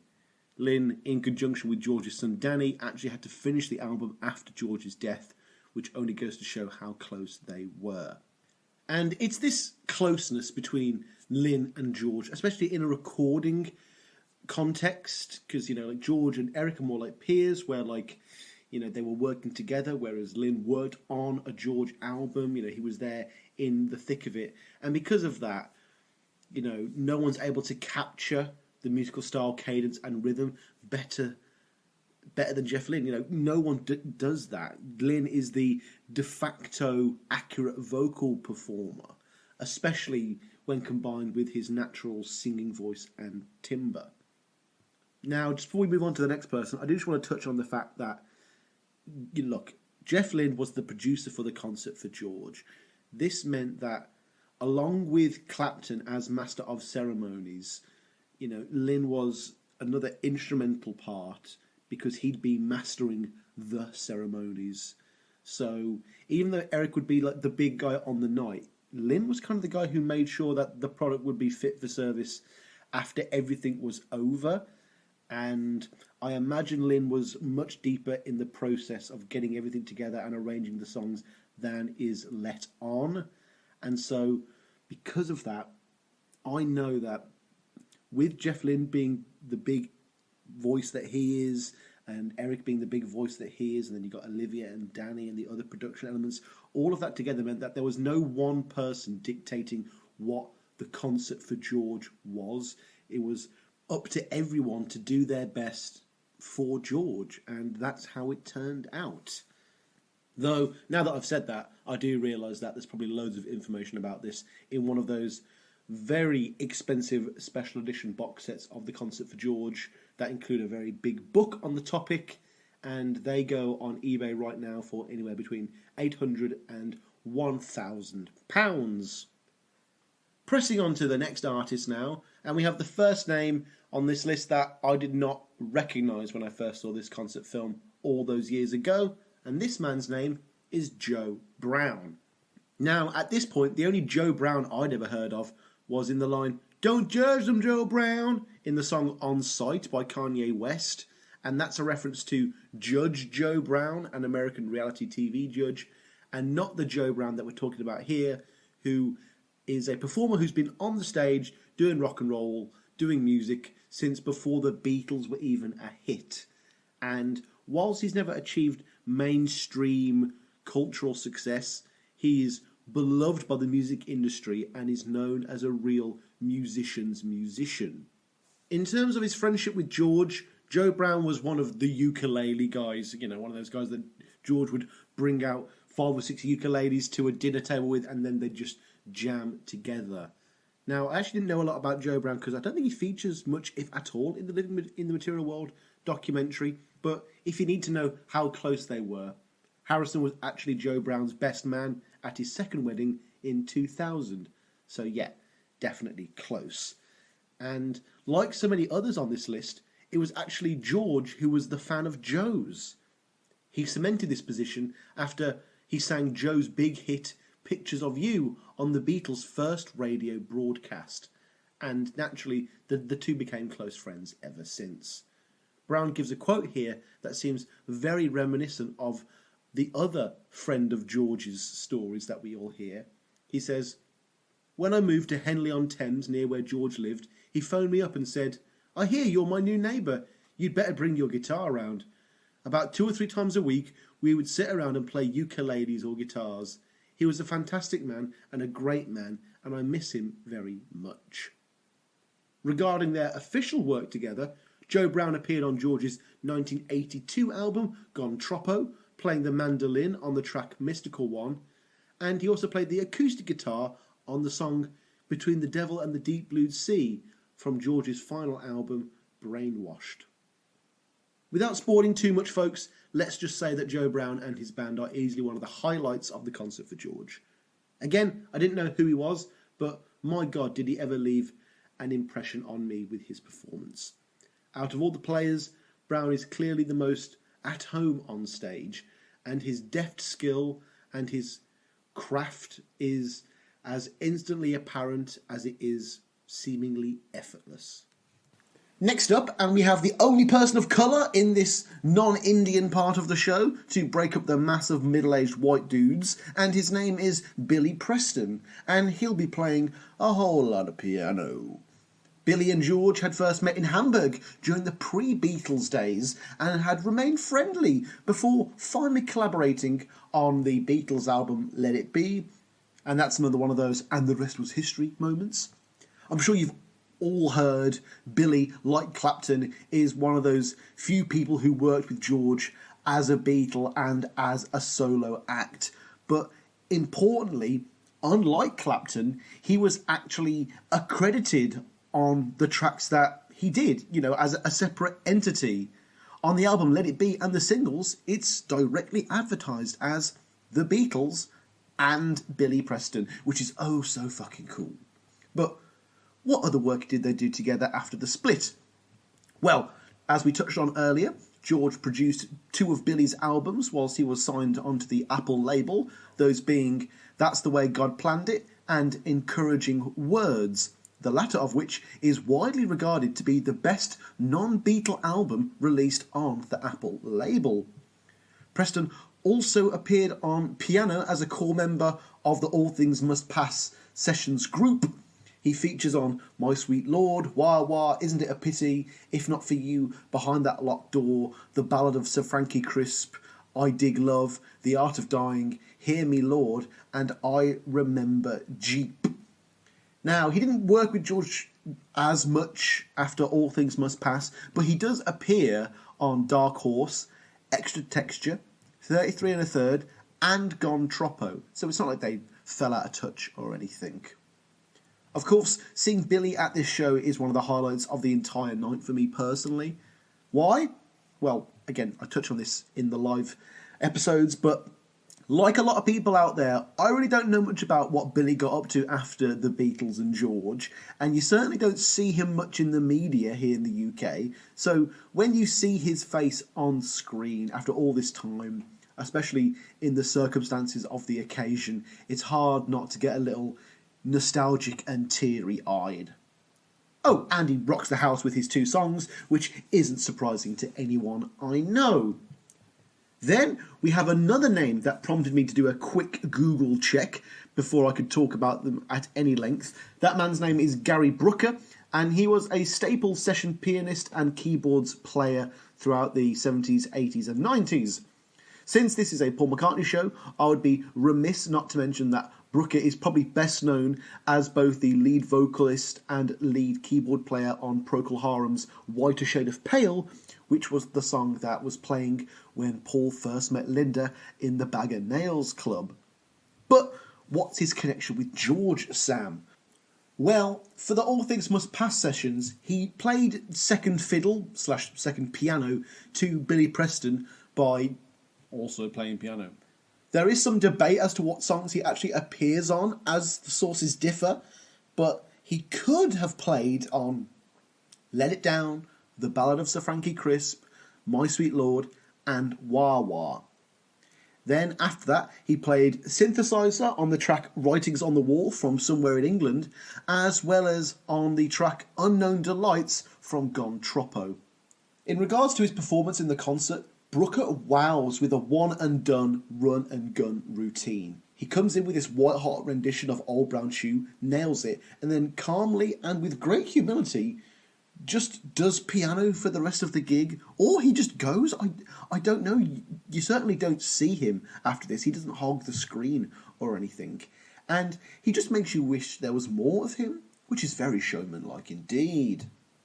Then we come to the first half of the one and only duo performance during this performance, and his name is Jools Holland. He was the keyboardist for the UK band Squeeze for 5 years, aka their first lineup. However, you will likely know him as Jules the Interviewer for the Beatles anthology series. However, I know him best as the television presenter who plays the piano a lot. His shows later with Jools Holland and his New Year's special, Jools Holland Annual Hootenanny, have been household names, at least in my house, since I was a kid, and they are largely seen as one of the best ways to quote-unquote watch live music on television in the modern era in the UK. Like, there really isn't much else you've got to pick from. The only risk for any artist, though, that he has on as a guest is that he is awfully apt to add some boogie-woogie piano to your performance at the drop of a hat. And yeah, I really don't know how he and George met, but I imagine a lot of people simply meet through the business, and so there isn't a great yarn about how their relationship came to be. And what's worse is they didn't even get together on a record until the very end of George's life, with Holland playing piano on the song Between the Devil and the Deep Blue Sea from George's final album, Brainwashed. In return, George upped the ante and gave Jools his last ever recorded solo performance. Yeah, seriously. His last ever one, ever. The song was called Horse to Water, aka the song that he plays in the show, and the song was written by both George and Danny.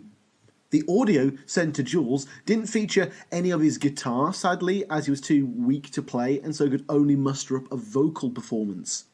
The song ended up on the 2001 album by, and I quote, Jools Holland and his Rhythm and Blues Orchestra and Friends, with the album being called Small World Big Band, which has a really cool version of Revolution by the Stereophonics on it, actually.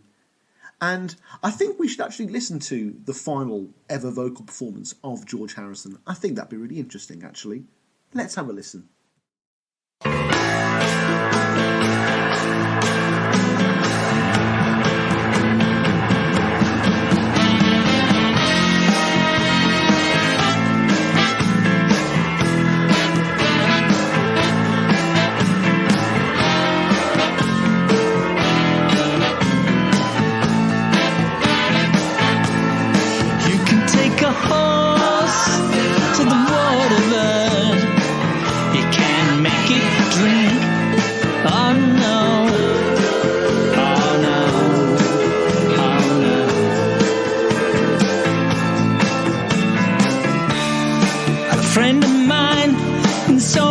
Misery.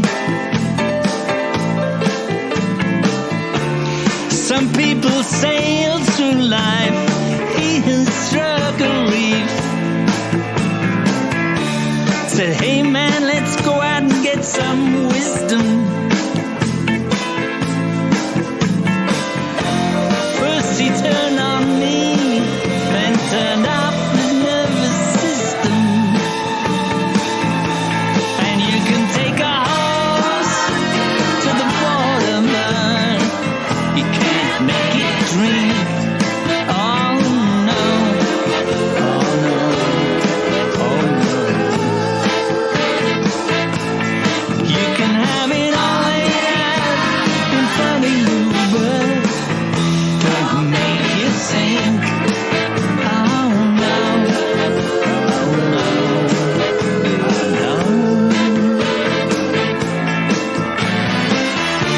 Someone I love has got a problem. Some people thirst for truth. He would like a drink.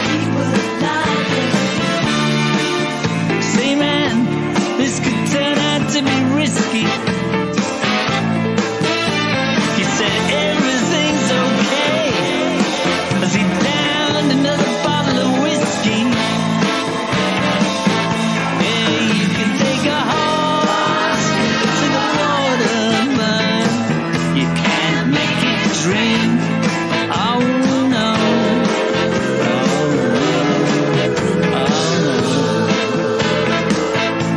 And you can have it all staked out in front of you, but still don't make you think. Oh no, oh no,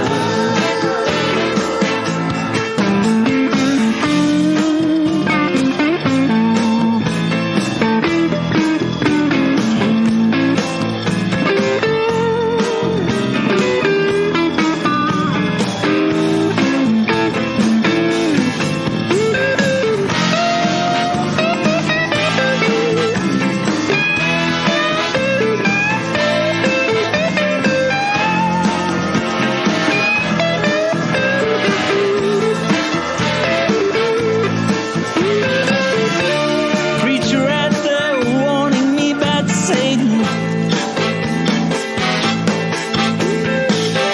Could be that he knows him. He acts like he is possessed. Said, hey man, let's hear about God's realization for change. He said, we don't got time for that. First you must hear of evils of fornication.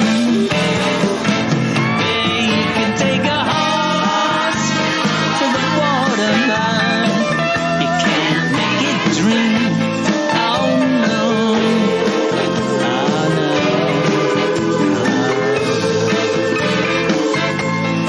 you can have it all staked out in front of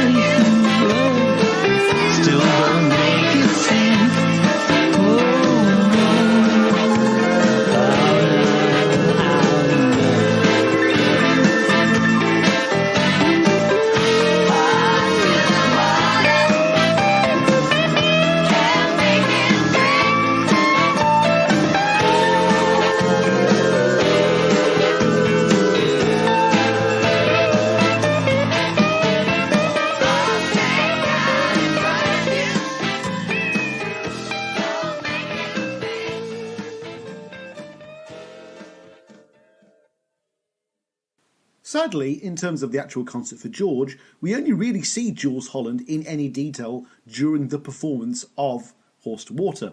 And considering the arrangement of the track, it hardly gives him any moments to stand out. There's not like a great piano solo or anything. Meaning I really don't have all that much to say about his individual performance. I don't think he even stays on stage all that much either. Again, like Gary Brooker, I'm willing to be proven wrong on that front. But again, he's one of those blink and you'll miss it cameos compared to everyone else in this show.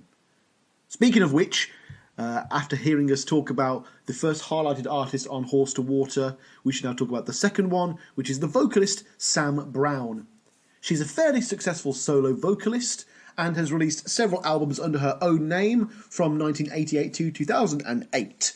And whilst being a workhorse in her own right, she's also the frequent collaborator and session vocalist for Jools Holland. She was another person who I really hadn't heard of before researching this show, shock horror, and I was surprised to find out that the only connection between her and George was the fact that she did some backing vocals on the title track of Brainwashed. She is also credited as the vocalist on the Small World big band version of Horse to Water as well. So yeah, she did perform with him a bit, but she really did get in there right at the end. In terms of being someone qualified to appear at a concert for George, that's a real last-minute submission, but good on her, good on her. Though, despite that lengthy resume, for anyone keeping track of surnames, yes, she does indeed share the surname with Joe Brown, and that's because she is his daughter. We don't want to get bogged down with talking about Hollywood nepotism or anything like that. I mean, we've already done a whole episode on the hot button issue of AI. We don't want to become too much like TMZ here at Paul or Nothing. But it's easy to see how Sam Brown would have ended up with her own solo spot in this set. And in all fairness, she does only come on for the one song, a totally appropriate song, absolutely crushes it, and then, again, just humbly walks off stage, never to be seen again. Good stuff. Then, folks, we come to another of the bigger names of the evening, and the first of George's original colleagues to grace the stage, who, of course, is Mr. Ringo Starr. If you need me to explain how they got together, this is really the wrong source to get that info from. Go to one of the other awesome Beatle podcasts about the formation of the Beatles. But let's just say that they've known each other since 1962 and worked together in a little band project until around 1970. However, that is not where their working relationship ended. Ringo was a major player on George's iconic debut, All Things Must Pass, with him featuring on the drums for the tracks My Sweet Lord, Wah Wah, Isn't It a Pity, versions 1 and 2, Beware of Darkness, All Things Must Pass, and I Dig Love, as well as doing the tambourine on If Not For You. George then returned the favour by helping Ringo write Photograph for the Ringo album, as well as playing the guitar on several songs for those sessions, including the track Lennon penned, I'm the Greatest.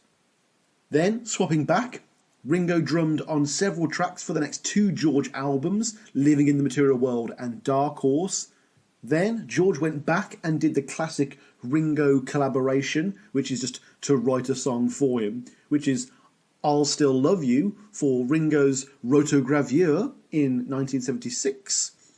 In 1981, George would write and produce Rack My Brain for Ringo's Stop and Spell the Roses, and Ringo would, in kind, do the drumming on All Those Years Ago, a song from George's Somewhere in England.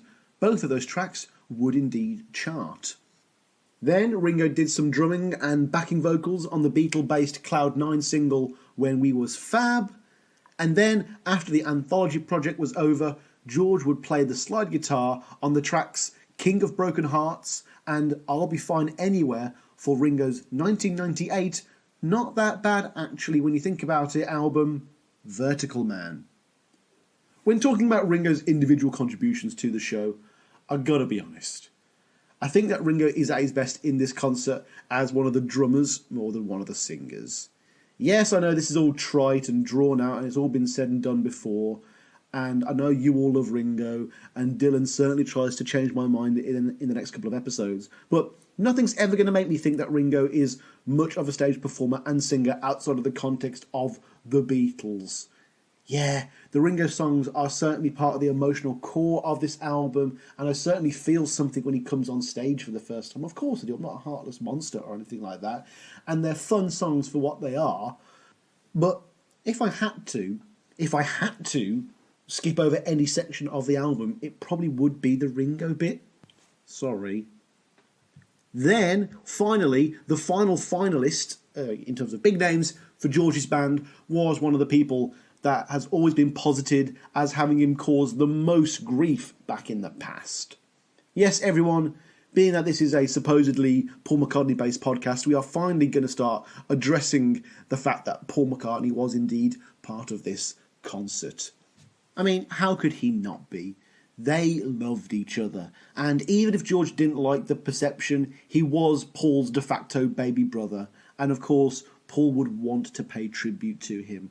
And besides, they had genuinely reconnected through the anthology project in those final years, and they had likely seen each other more than they had across the entire 70s and 80s combined. Now, of course, one doesn't need to detail the career that George and Paul enjoyed together between 59 and 70, as it's widely and extensively covered, again, but the story really does kind of end there between the two of them, at least professionally. Like, there are loads of collabs between Paul and Ringo, Ringo and George, Ringo and John, even a couple between George and John, but in terms of choosing my favourite McCartney-Harrison post-Beatle collaborations, I'm hardly spoiled by too much choice.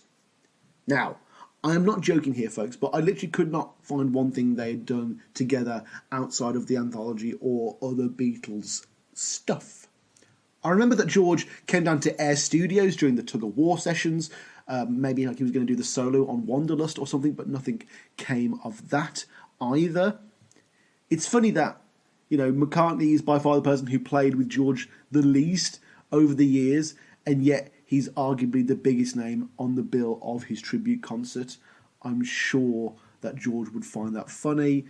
I mean, even the very notion of doing a tribute for George is like, again, would George want a tribute, and B, would he want Paul to be there? Again, it's philosophically a very interesting question, one that Paul hasn't addressed in the same honesty that, say, Eric has, but I don't think Paul ever would.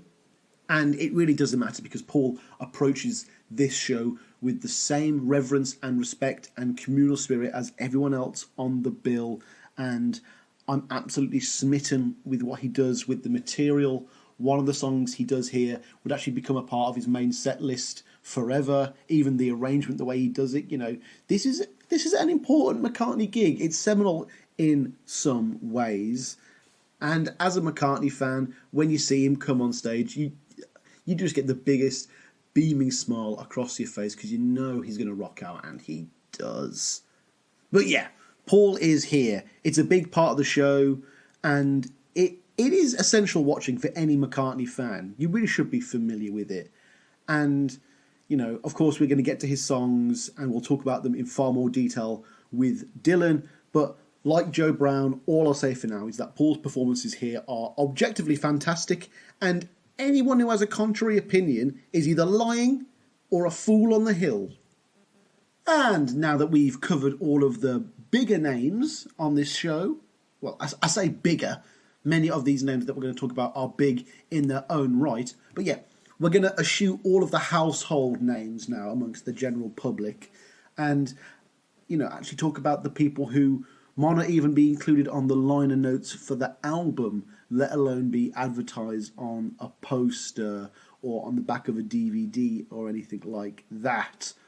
Yes, folks, it is now time for us to pay tribute to the rest of the musicians that made the concert for George possible, and they are numerous indeed, though I will not be covering the Indian musicians as I do so in the first part of the next episode. Now, annoyingly, the liner notes, or the official liner notes for the concert, only really point out the more notable names for each performance, like the lead singer or a change of band. And this does make sense in the sense that there's a lot of backing band to contend with, but it does mean that a whole lot of players never get their name in the spotlight. So I'm going to quickly run through them now. That way, if there's ever a performance where no bass player is listed, or you can clearly hear 3 rhythm guitars, then you can just refer to this list instead, because it happens a lot. Also, just to cover my bases, unless specified otherwise, all of these players have probably appeared on a Ringo album as well at some point. Right, I think we will now begin with the instrument that George wrote most of his iconic songs on, except for that weird White Album period anyway. Here are the guitarists of the concert. Our first one is Andy Fairweather Lowe, and I know this will come as a shock to many of you, but I'd never heard of him. I know he was probably great, but them's the breaks. And like many of the players on this list, Andy has a long-standing relationship with musical director Eric Clapton, and is likely one of what I'm going to refer to for the rest of this series as Eric's people. You know, there are George people, there are Jeff Lynne people, and there are Eric people. There's a lot of cross-pollination with those categories, I know, but that mostly makes up the main people at this show. And Andy Fairweather Lowe is definitely one of them. They had worked on and off in the past through the 70s, but since 83, he began touring with Clapton full-time and becoming a frequent studio guitarist. I think he's on every one of Eric's albums up to this point, including the now iconic Unplugged albums, and their relationship culminated in him being chosen, likely by Clapton, to play guitar and do some backing vocals for George's 1991 Japanese tour. Now, I could just be being a cynic there. Maybe George and Andy Fairweather Lowe got really close on that tour and they were really good friends. Maybe they jammed outside of the official studio context. I don't know. That's going to come up a lot with these smaller names, but I would love to be proven wrong there. On to our second guitarist now, whose name is Albert Lee. Again, never heard of the chap, but apparently he is best known as a quintessential guitarist who has been around since the time of the Beatles. Keeping in theme, Lee is another of Eric's people, kinda, where he's been a part of the general rock and roll establishment for years, but has worked with Clapton a lot, having appeared as a guitarist and vocalist on the live album Just One Night, as well as studio albums Another Ticket, Money and Cigarettes, and Behind the Sun. Though I did find one article that does posit the idea of Harrison and Albert Lee being friends, quite close actually, with Lee saying, "I never played with him on stage, but we jammed in hotel rooms and at Eric's house. We got on well, and we were kindred spirits in a lot of ways." So I guess Lee is an example of someone who is on this bill for both being an Eric person as well as someone who just kind of ended up being friends with George on the side a bit. Again, kind of a looser connection compared to some people, but still a worthy addition nonetheless. Kind of. Anyway, next up we have Mark Mann on the electric guitar, and I actually first read his name in the liner notes being credited as additional music editing and additional music mixing rather than being a musician, so to find out he was in the show is actually pretty cool. And the position of music editing and music mixing shouldn't be too much of a shock, as if you remember back to the episode where we covered the Beatles anthology, I think it was Flaming Pie Part 1, this man, Mark Mann, is the bloke who Jeff Lynne went to when Yoko presented him with the John Lennon Rough Work demo tapes. Like, apparently Mann cleaned up the tapes and allowed them to become the songs we know today. So he is so important in the Beatles story, and getting George involved in those sessions, you know, it's all very serendipitous, but he's definitely still one of Jeff's people, I'd say, more than one of George's. Anyway, in terms of Mark Mann's direct work with George, he played the keyboards on Pisces Fish from Brainwashed, as well as doing some string arrangements of the songs Rising Sun and Marwar Blues from the same album. He was also part of the band during George's induction into the Rock and Roll Hall of Fame. He was meant to be on joint lead guitar, but that was the same gig where Prince rocked up out of nowhere, wowed everyone, and completely dominated the moment forever.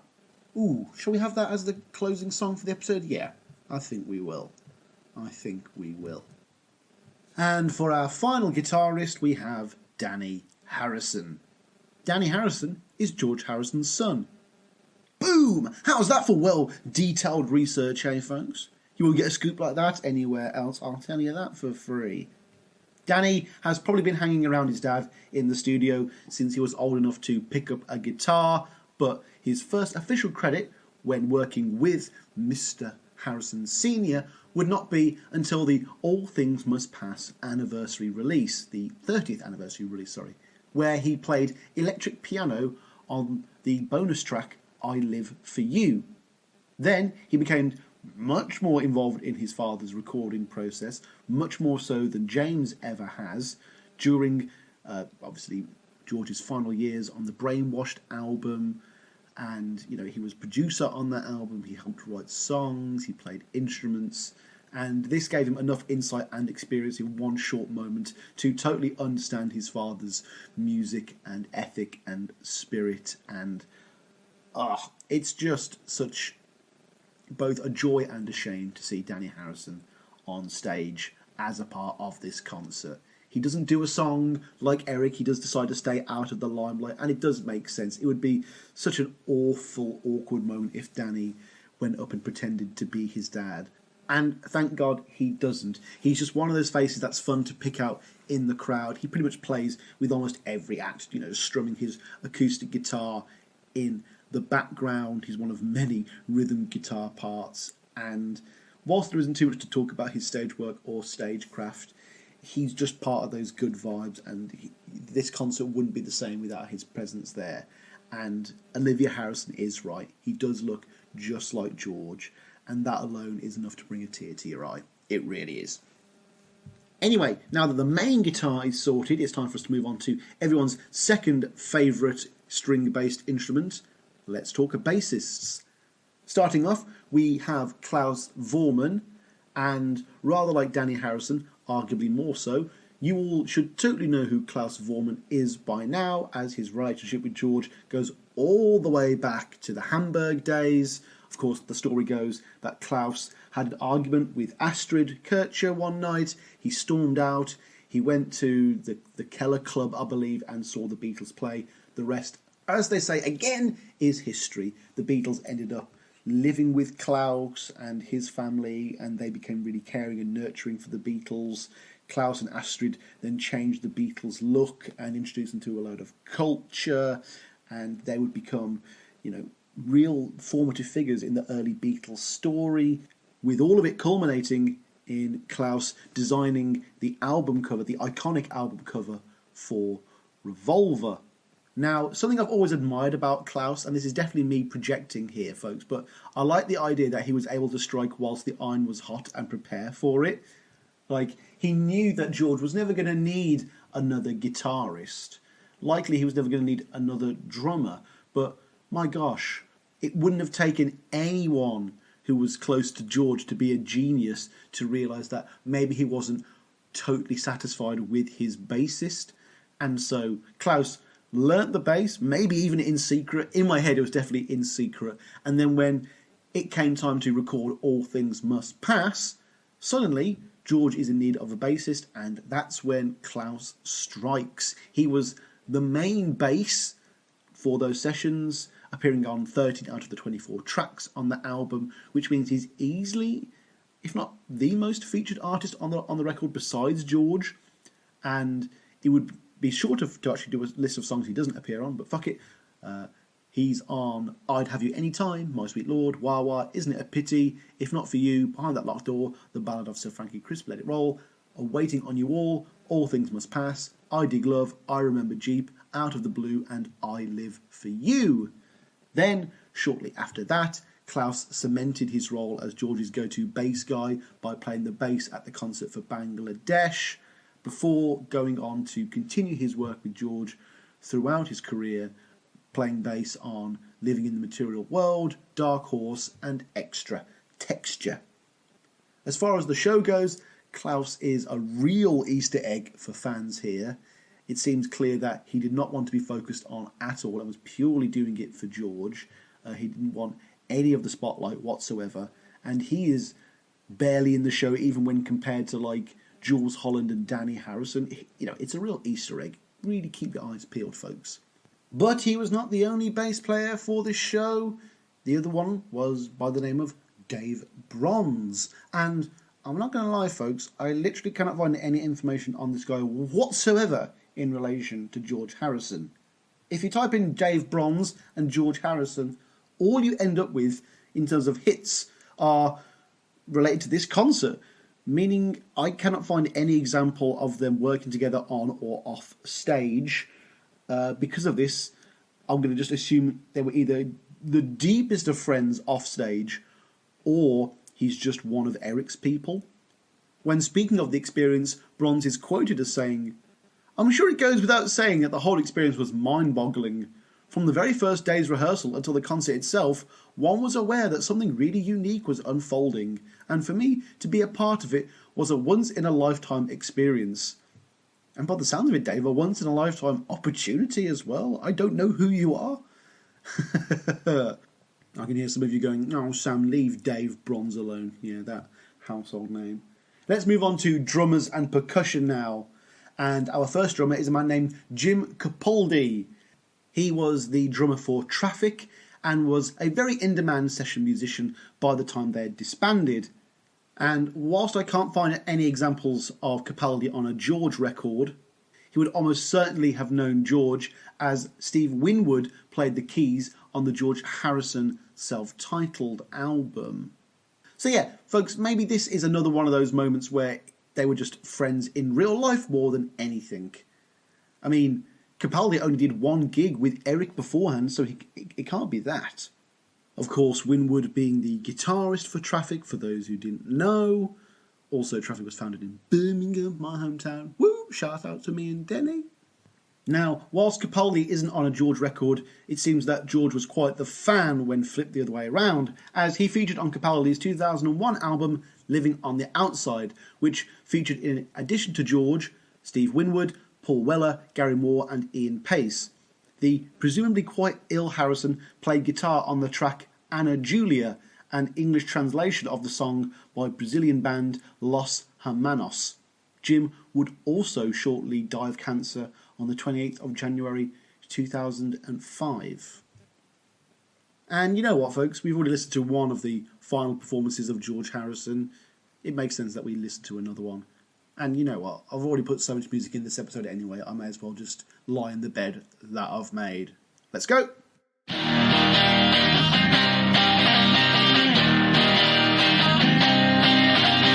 Can't you hear that lonely symphony? It's playing just for me. It's the same old misery, trying to bring me down, and I just wanna cry out loud and tell you how I feel. Seeing your face in every cloud is making my heart beat harder for the chance to be near you. And whenever I see you, and there's nothing can hold me down. Oh, Anna Julia. Oh, Anna Julia.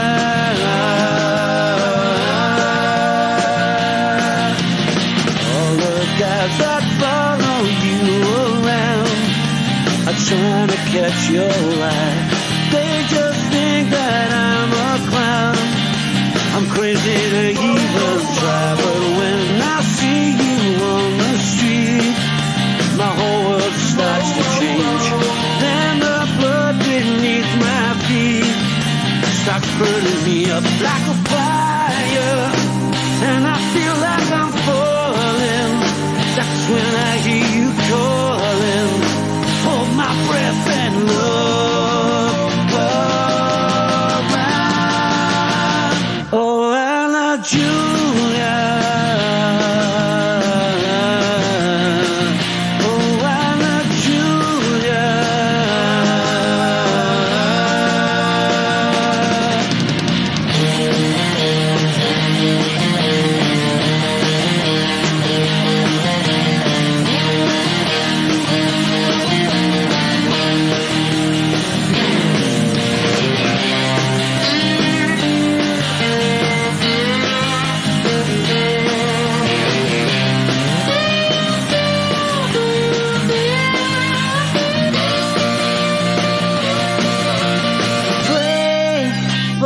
day that your love sets me free. People say there's no way that your love's not for me. But there'll come the day when I tell you all that I feel, and they'll stand and watch while you walk away with me. Oh, Anna Julia. Oh, Anna Julia. Oh, Anna Julia. Oh, Anna Julia. Julia. Julia. Whoa, whoa, whoa.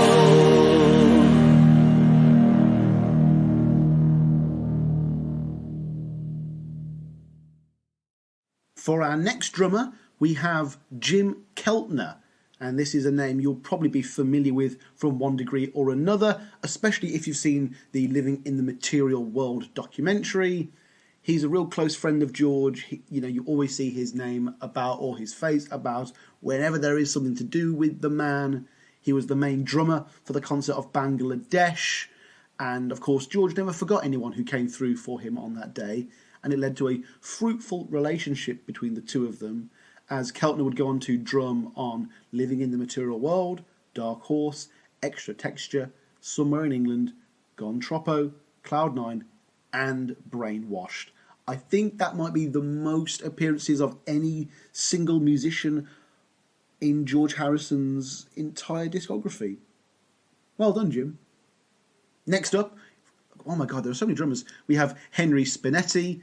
Award yourself extra points if you recognise that name as the chap who actually played drums on Tug of War and was the drummer for the July 21st lineup for the Chobber VCCR sessions. So yeah, this guy is definitely in the world of session drumming. Though, in terms of George collabs, he hadn't really done much besides playing the drums on Gone Troppo. But once again, unfortunately for him, he had also appeared on 3 Eric Clapton albums by the time Eric had started putting out the Casting Call. So again, he's one of Eric's people who thankfully had a somewhat minor single connection to George. But again, the names we don't recognise are probably way closer to George in ways we'll never know. And for our last drummer, we actually have a percussionist by the name of Ray Cooper. And that is another face/name you might know from the Living in the Material World documentary, as he is the bald chap at the very start in the glasses who basically cannot do the interview and talk about it in a frivolous way as he talks about, as it is still, even then, still too sad to talk about. Now, Cooper was a frequent collaborator with George musically, and we'll talk about that in a second, but his big contribution to George's life really was actually in terms of the films that George worked on, and his company had made films. And, whilst George is a great innovator and thinker and ideas guy, he doesn't like going into the office and doing all the nitty-gritty filing and that kind of thing. And so he needed someone in the office to represent him and his interests in handmade films, and that was Ray Cooper.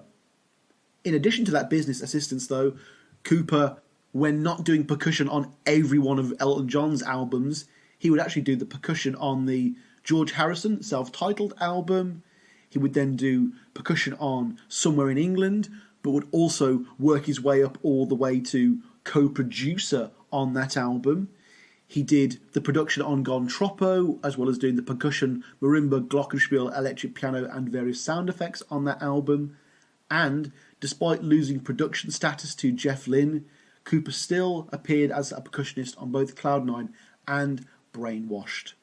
Also, he did a bit of drumming on them as well, which you don't really see all that often. And, folks, I haven't really talked about the individual drummers here all that much, and that is because you really can't say all that much about 4 drummers playing the same beats at the same time. Like, the audio isn't a mess or anything, but as well produced as it is, it doesn't mean all the individual instruments, especially production, are at all separate or able to be distinct in any way. So I'm just going to say The overall drumming and percussion is absolutely fantastic. It's ace. But sadly, I can't give anyone any specific credit. Then we're going to move on to keyboards. And for this show, the only official keyboardist who stays on keyboards the entire time is Chris Stainton. He was a member of the Grease Band, aka Joe Cocker's backing group. Obviously, Joe Cocker did a cover of George's Something before George ever did, as well as a cover of She Came In Through the Bathroom Window, and with a little help from my friends, he was there for all of those recordings. And Chris Stainton also toured extensively with and appeared on loads of Eric Clapton albums from 1980 to 2016, as well as appearing on Ringo's Old Wave, Jim Capaldi's Whale Meet Again, and Gary Brooker's Lead Me to Water. So clearly he's one of these guys who's just a part of this crowd. Then on saxophone, tenor sax specifically, we have Jim Horn. He played the saxophone and did the horn arrangements for the concert for Bangladesh. He played the sax and the flute, as well as arranging all the horns on Living in the Material World.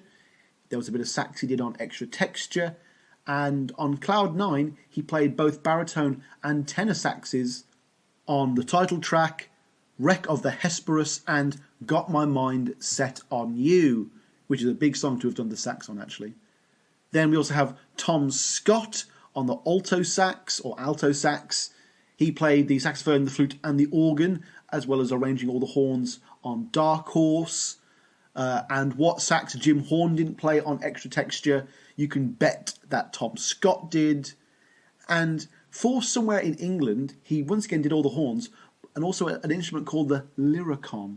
Not sure what that is. Let's quickly look it up. Man looks up something on internet. And it is described here as an electronic wind instrument, the first ever wind controller to be constructed, known as a Computone wind synthesizer controller. Definitely got to go check that one out. Then on backing vocals, we have Katie Kissoon and Tessa Niles.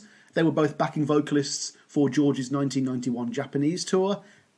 And that's all I can find out about these two girls. They do a bang-up job here, though. And my God, are they ever the most Clapton-esque backing vocalists ever. And then finally, folks, we come to the other two bands that come on stage during the concert to replace the other players.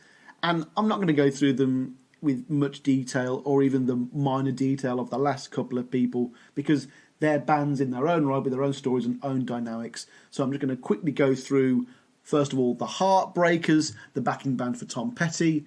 There we have Mike Campbell on guitar, Scott Thurston on guitar and harmonica, Ron Blair on the bass, Steve Ferrone on the drums. He was actually the drummer for the 1991 Japanese tour for Harrison as well. And then we have Ben Monttrench on the keyboards. And secondly / finally, we have Joe Brown's band, which features Neil Gauntlet on guitar, Dave Rico Niles on bass, and Phil Capaldi on drums, making him the second Capaldi on drums for the show. And no, they are not related. Right, now that I've gone through all of those names, folks, there is probably one rather glaring omission. Yes, everyone. Well, I mean, no, everyone. Bob Dylan did not appear at the concert for George. I mean, I'm going to mention this again when me and Dylan talk about Handle with Care, but it just feels bad, man, that we don't have all available Wilburys on deck, ready to pull rank and do the damn song. And the prospect of what Bob would have played in the set is also far too juicy what-if question to simply ignore.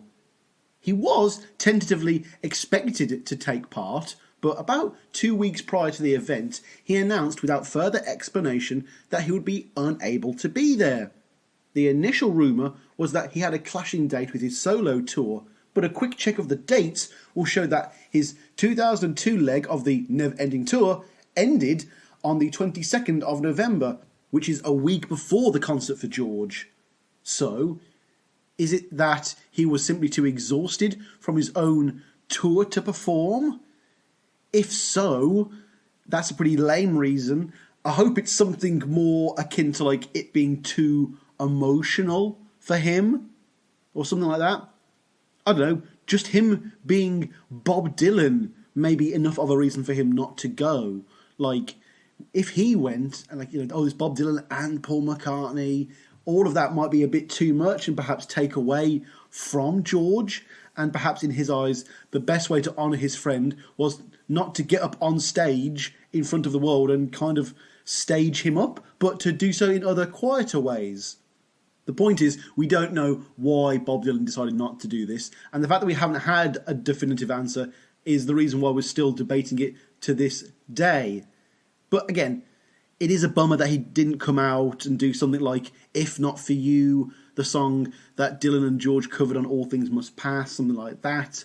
Then again, the set list is packed as is, and stuff was cut for time on both the CD and LP versions of the album, and it is so perfect in its own little way, and it may upset the balance. I mean, it would have been irrevocably changed by the presence of such an icon, so maybe it's for the best that he didn't show up. But it's not like Bob didn't do anything in honour of George and his memory.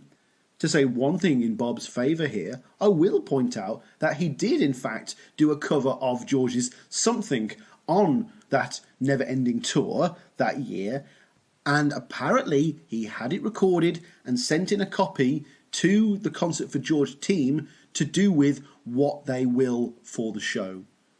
But then that raises the question, you know, if he did give it to Clapton and the Harrisons, specifically to be used in the show, why was it ultimately not?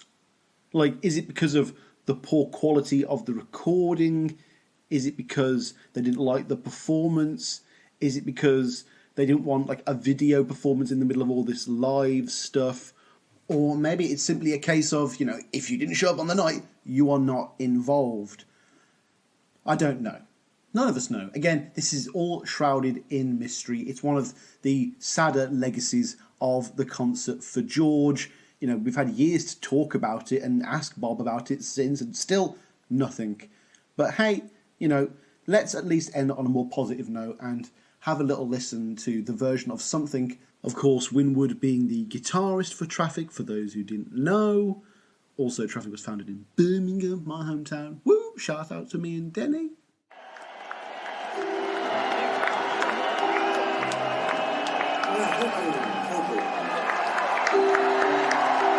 There's a tribute going on, I guess it's next week, the week after it's over in England, for George Harrison. And, you know, there's all kinds of people in it, and I'm not quite sure who, but we can't make it, and I just wanted to do this song, though, in remembrance of George, because we were such good buddies.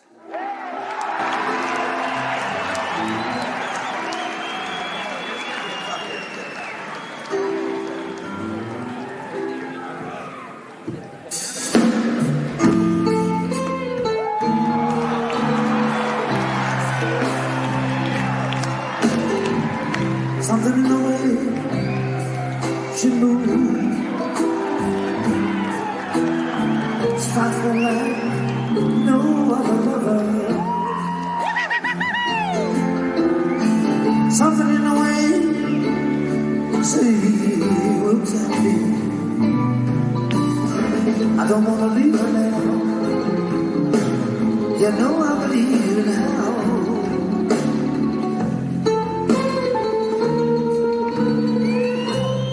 Something in the way she smiles. All I have to do is look at her. Something in the way she leaves me. I don't want to leave her now. You know I believe in how.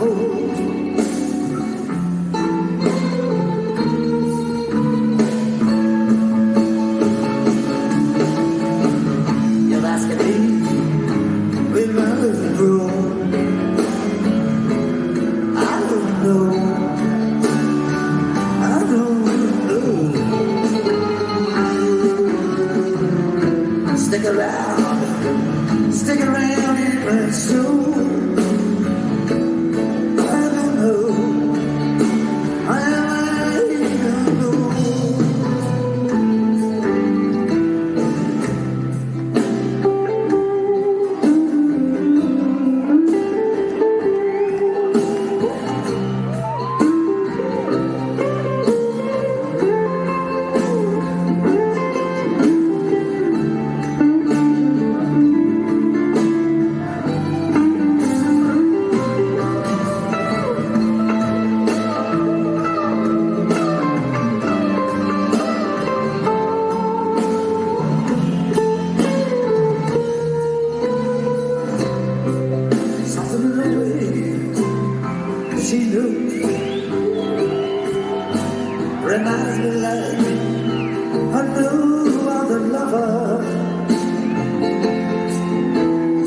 Something in the way she leaves me. I don't wanna leave her now. You know I'm leaving now.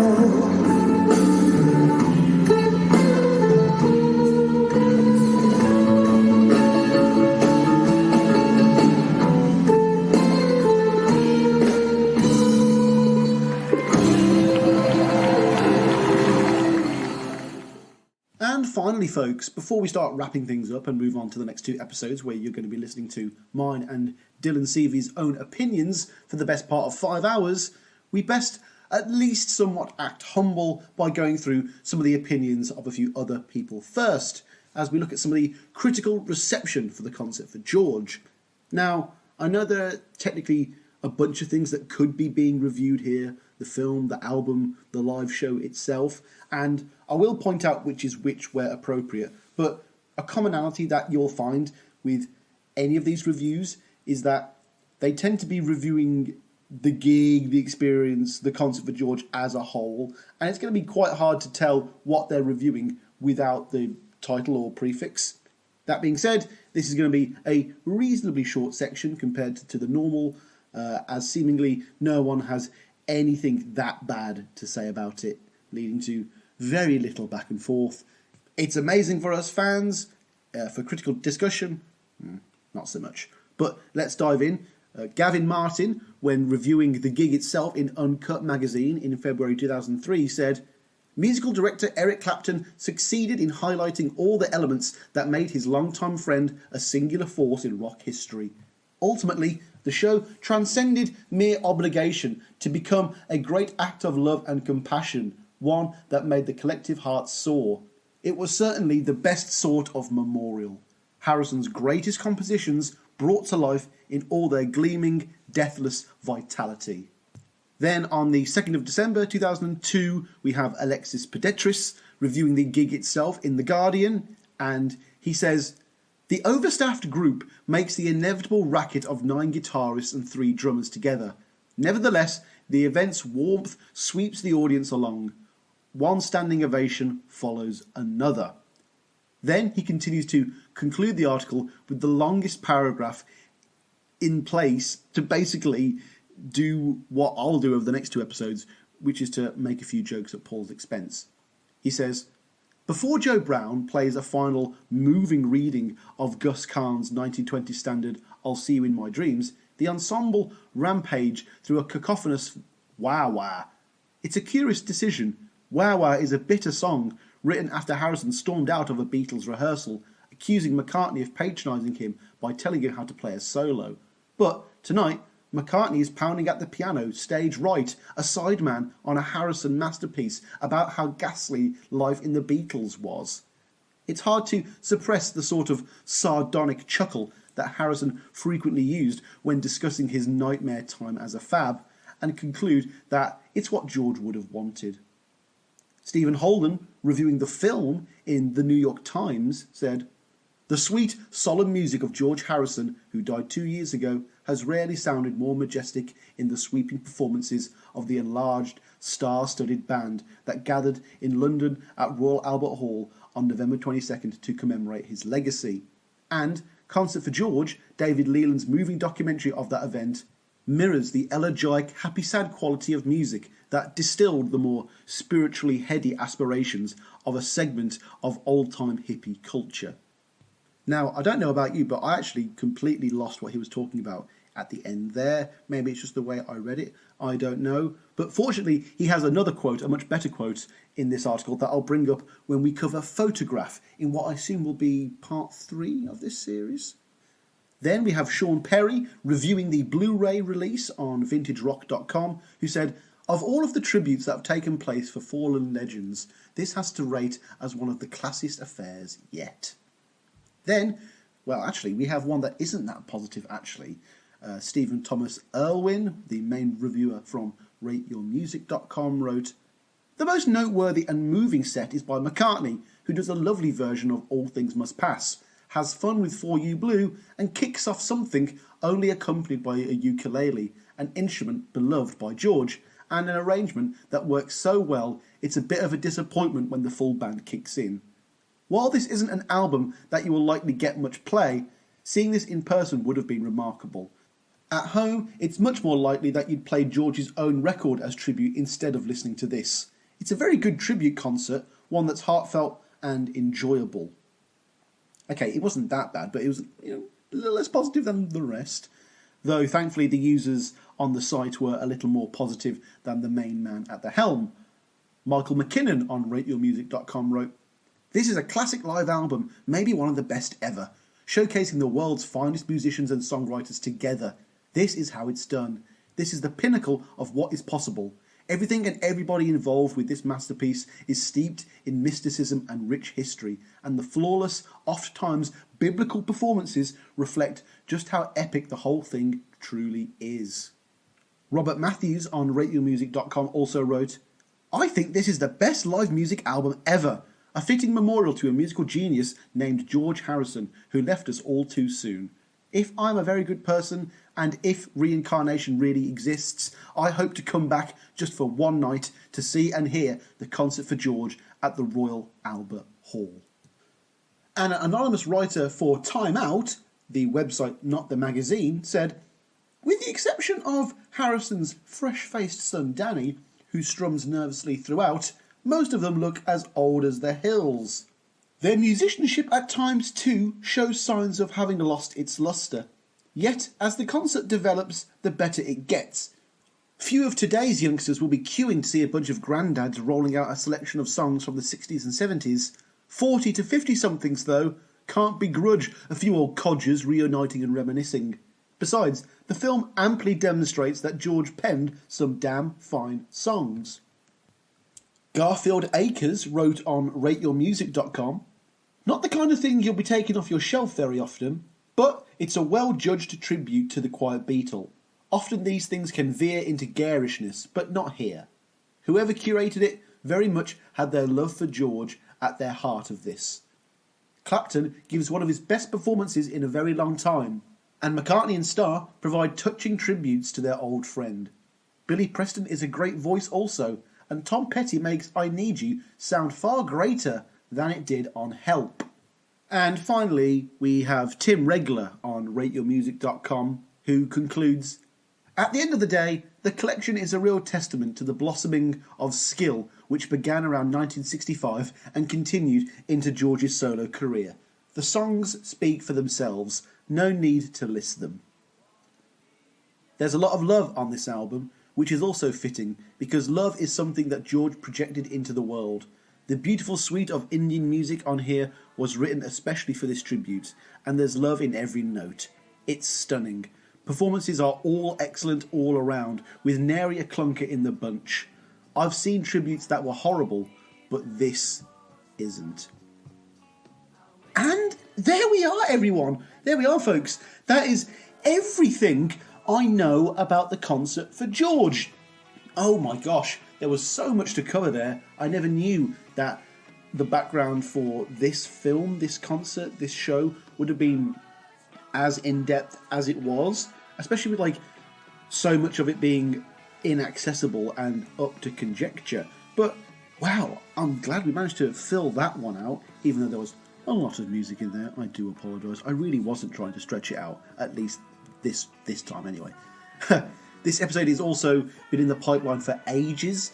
Now, me and Dylan had our conversations a couple of months ago now, so I am very glad to finally have this out. I hope you've enjoyed it, and I hope you are ready for the next 2 episodes, which are going to be me and Dylan going through the concert song by song. And whilst it mostly is an album review, of course we're still going to be talking about the highlights of the film as well.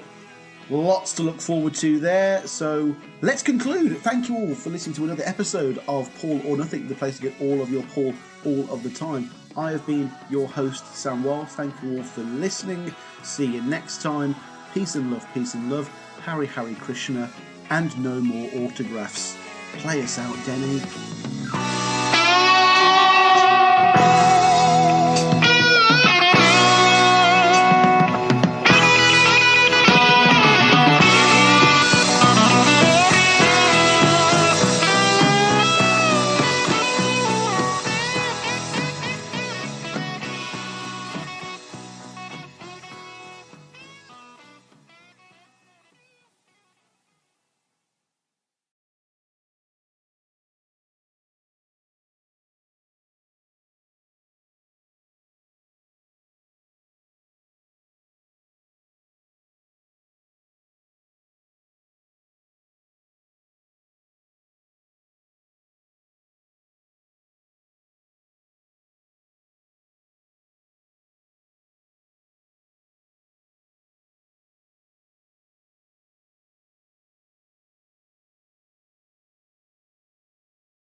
you.